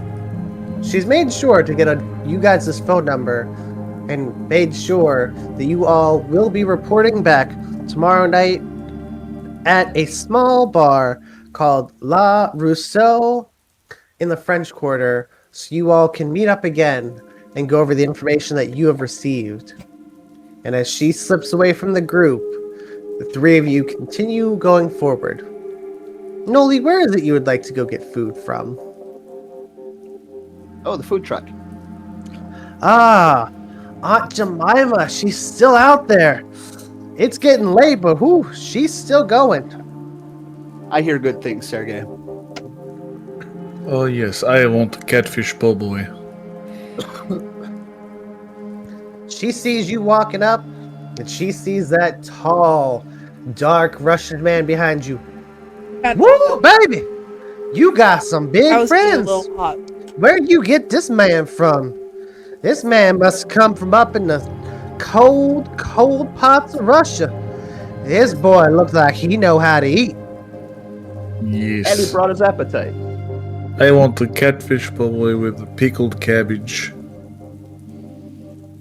Ooh, boy, pickled catfish with on a po' boy. All right, we gonna get that fixed up right for you right now, honey. And Miss Sable, how you doing, darling? How they keeping you over there? A pleasure as always. I have been well. I hope everybody in the community has been taken care of by you as well. Ooh, yes, ma'am. You knows me. I's here every day. I make sure these people eating some good home food. You know how we is here in the South. You don't eat nothing that's just out there and lazy. You eat good soul food around here. Did she just call you Sable? Absolutely. Old friends.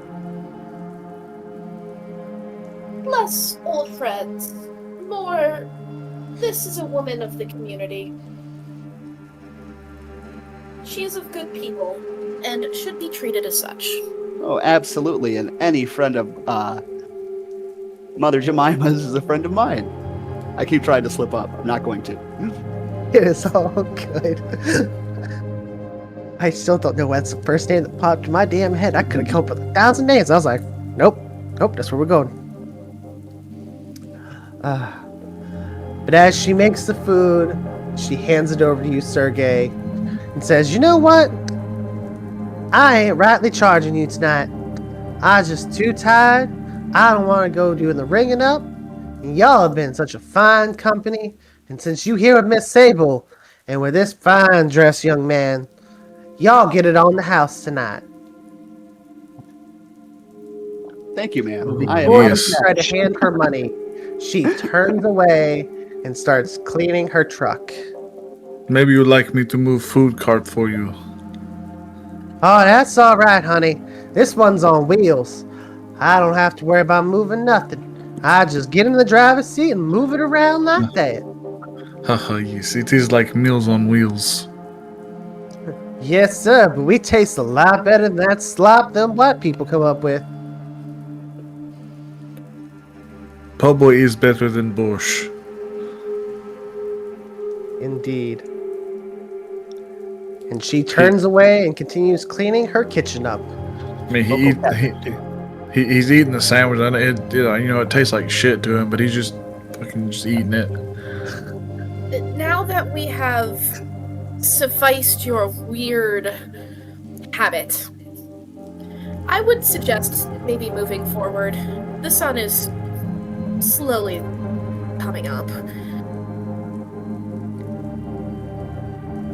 Max, do you give her the coordinates to your house? Oh, 100%. We're headed to the French Quarter. Very well. Sable, you receive the coordinates. As you make your way back to the Cadillac, you climb in the front seat. Sergei next to you, still munching away and half-heartedly enjoying his sandwich. Could be better if there was a little blood on it, but it'll suffice for now for him. It is the habit. And Max has climbed into the back seat, but happy as a clam because the entire back seat is his. He can lounge out and enjoy it all. It's very nice. And as they arrive at Max's house, Max, describe what this house looks like. Oh, this house is sweet. This is our haven. So nestled amid the iron-laced balconies and jazz-haunted streets of the Vieux Carré, or however you pronounce that in French, we live in a 3-story Creole townhouse built around the 1830s, but the inside is fully modernized. It's a huge, discreet on the outside, but urban on the inside fortress for our protection. Because I have resources of 4, I've poured funds into bulletproof glass behind shuttered windows, a hidden basement crypt for torpor-proof coffins, and smart security tied to Herd's tech savvy. Think like retinal scans and silent alarms that ping, and people with auspex are easier able to pick up on that. Is there any security here? I'm sorry? Do you have any security watching the house as well? Very light security. Probably only 2 people. Gotcha. At Haven 3, it boasts a library of occult tomes, perhaps looted from a fallen Hecatava Haven, it says. A rooftop garden for midnight meetings, and 4 private suites with blackout tech. That's very important. The haunted one flaw manifests as the lingering spirit of a 19th century duelist who rattles chains during tense Elysium preps or whispers forgotten scandals, useful for Malkavian insights like Max's, but risky if it draws Second Inquisition eyes. It's a real live ghost. Ooh, I see. We have EDC access to Bourbon Street and the feeding grounds therein. Very well. That's basically the one trick that this pony can do. He has a lot of money and he can make money stuff happen. Outside of that, we're rolling the dice, literally and figuratively. I'm proud of you. That was a good joke.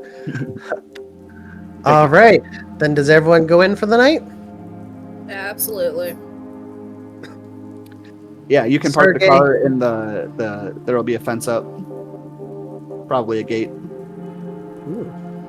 Somewhere safe and secure to keep the car. We'll just have somebody drive it back for us. If we need another one, we can get one. Fair enough. Indeed. Knowly does have his own valet there, because he doesn't really drive on his own. And Sergei does drive, but if he wants to go out on his own, he'd rather just have an inclusive driver. Or Sergei. Max, Of course, you yeah. send someone to pick up the truck from the bar. Oh, that's true. You have to go get. Do have to have someone go get the truck. It has Benny in it. I do not want someone to get hold of Benny. I'll text the valet service.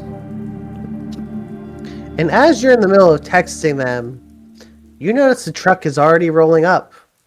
One of the valet already had noticed that the truck wasn't going anywhere and had realized you guys hadn't picked it up and is bringing it back already. This Sergei is what you rushes. get when you have reliable service. Sergei rushes over and looks under the seat and makes sure that that his Benelli double barrel shotgun is still under the seat. Benny is still Indeed, here. it is still there. He's all good, Max. If you're happy, I'm happy. I assume that's okay, Blood Rose, because I have to check the trunk, Merritt, which gives you easy access to a small arsenal in your vehicle. Absolutely. And being that you are Russian, I would expect nothing less than you having your own guns hidden in your truck.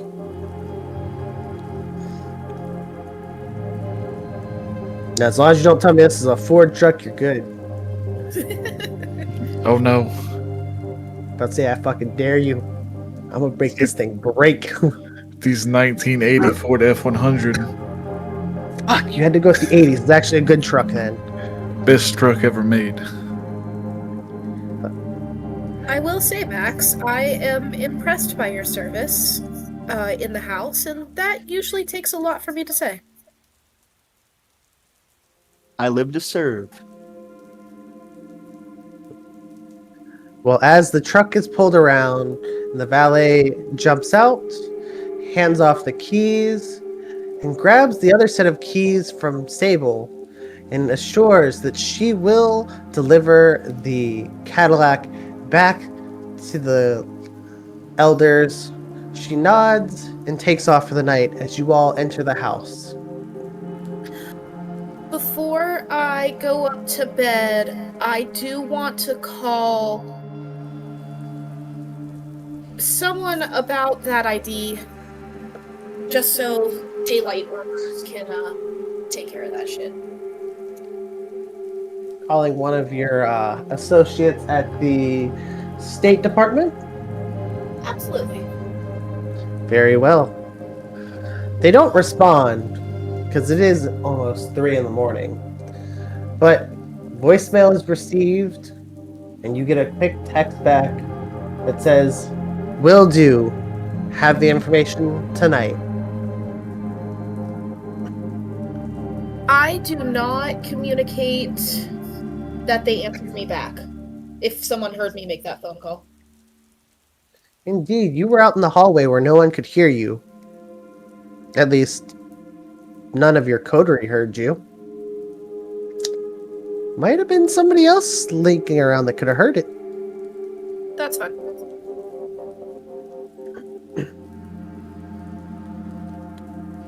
And Sable is off to bed. Yes. And what will Max and Sergei do? Sergei's just gonna go check in with the 2 security guys. Make sure there ain't been nothing fishy. They greet you very warmly. They smile. They've been around you. They know as long as they respect you and show you pride and respect that you have earned and that you have built, that you will get along great. Knowly, are these kindred security or are these like human security?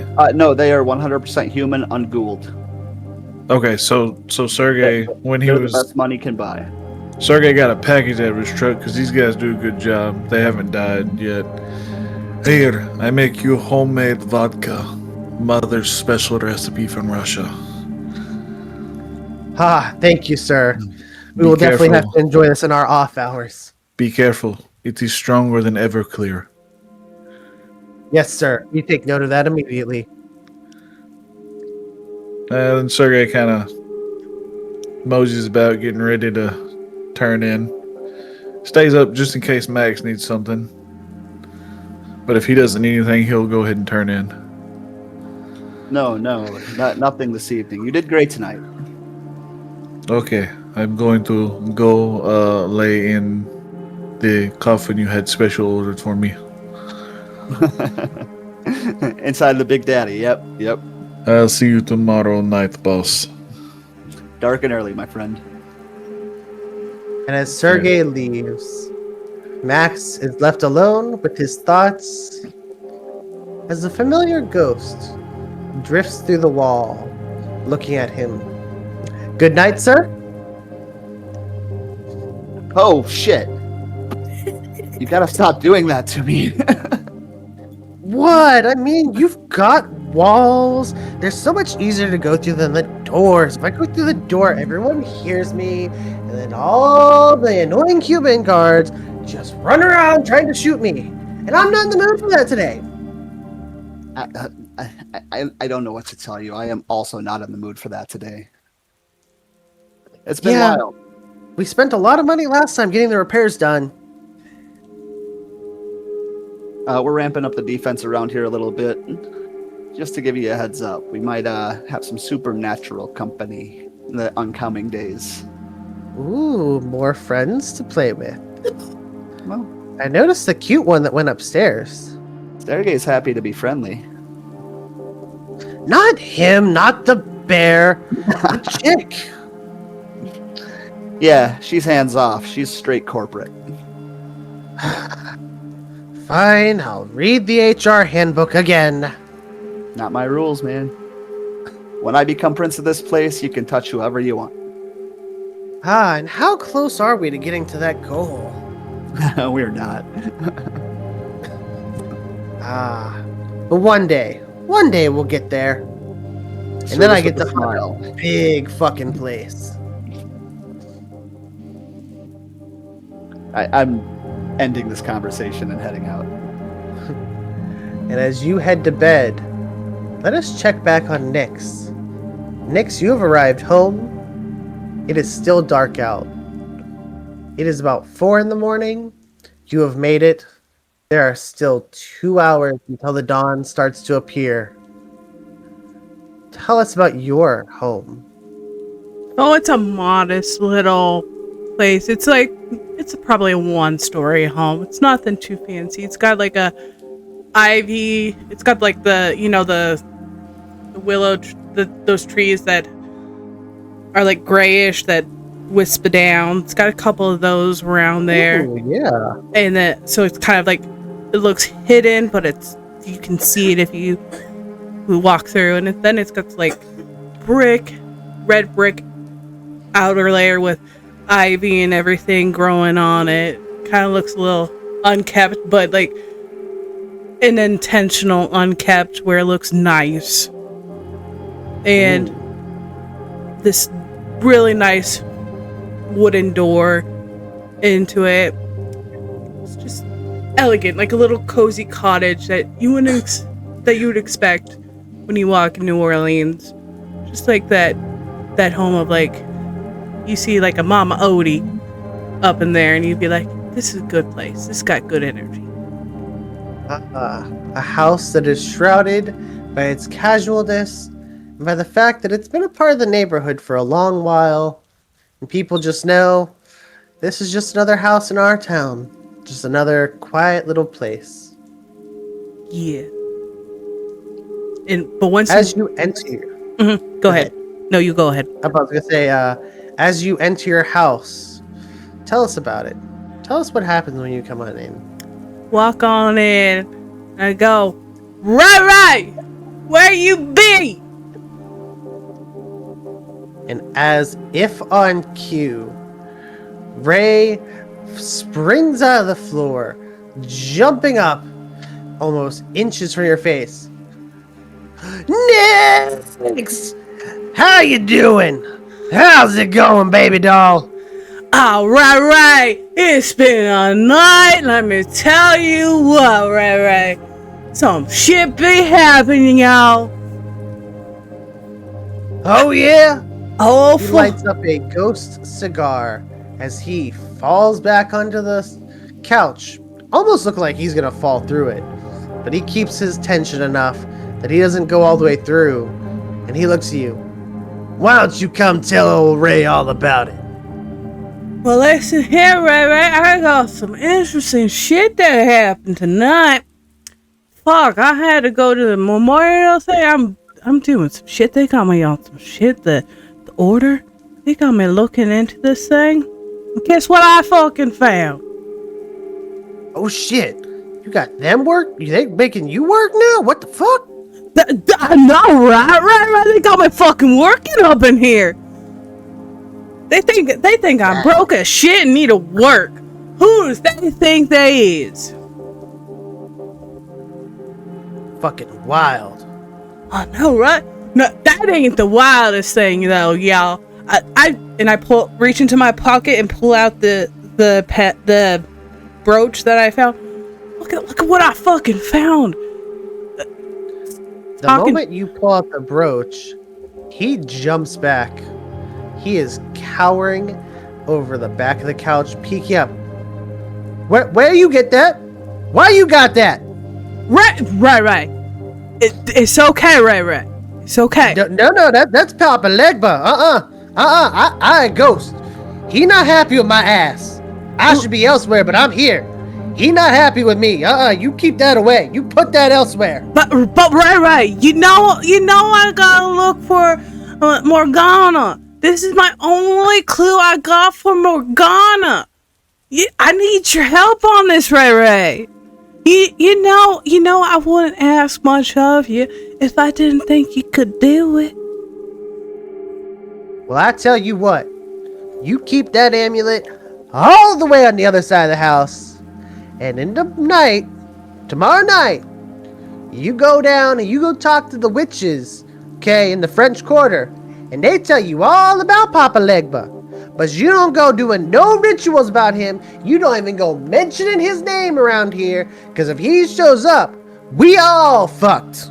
He gonna kill me again. And he definitely gonna kill you. Because you to him is an abomination. He don't like things that was dead that's now alive. But right. I need you to ask some of your friends. Then no. And I'll talk to them and see why they're involved. See who's up to what here. See, I knew you were the ghost ask. That's why I love you, right? I knew you could do it. Yeah. I tell you what, though, I get banished to the other side. I'ma haunt your ass in worse ways than this. Right, you know I won't let that happen, and if it does, I come and get you myself. I will fucking come and get you myself. I promise. On my death, I will come and get you. Very well, Miss Nyx. All right. I'll go and talk to some of the other spirits. And what's with this, Miss Nyx? You know you don't call me Miss Nyx. You just call me Nixie Poo.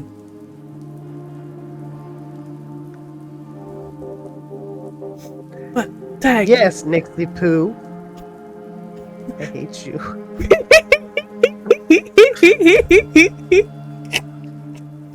You done did it. You fucking done did it. But, Ray. Let me make note of that right there. So you can take yourself to bed then? I do. I say, Ray, it's been a night.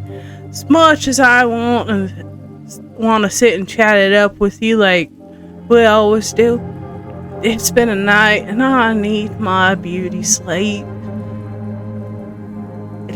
All right, Nixie Poo, you get some rest. I'll maybe come cuddle with you in bed later. Just don't be too surprised. I'd be too surprised if you didn't come and cuddle. And I make my way over to my room, which has all black. It's like a oak coffin, but it's painted all black with like a metal skull on it that has flames coming up. I change into some pink, fuzzy, bunny rabbit pajamas. I'm like, it feels so good to be out.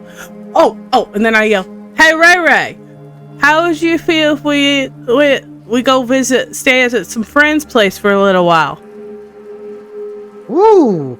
New people for me to mess with? You know I like messing with new people. And I like it when you mess with new people. Well, that sounds just fine to me. Okie dokie then. We might be making some arrangements here. Be ready to get your ass to another place. All right. Then With that, we are going to be wrapping up here.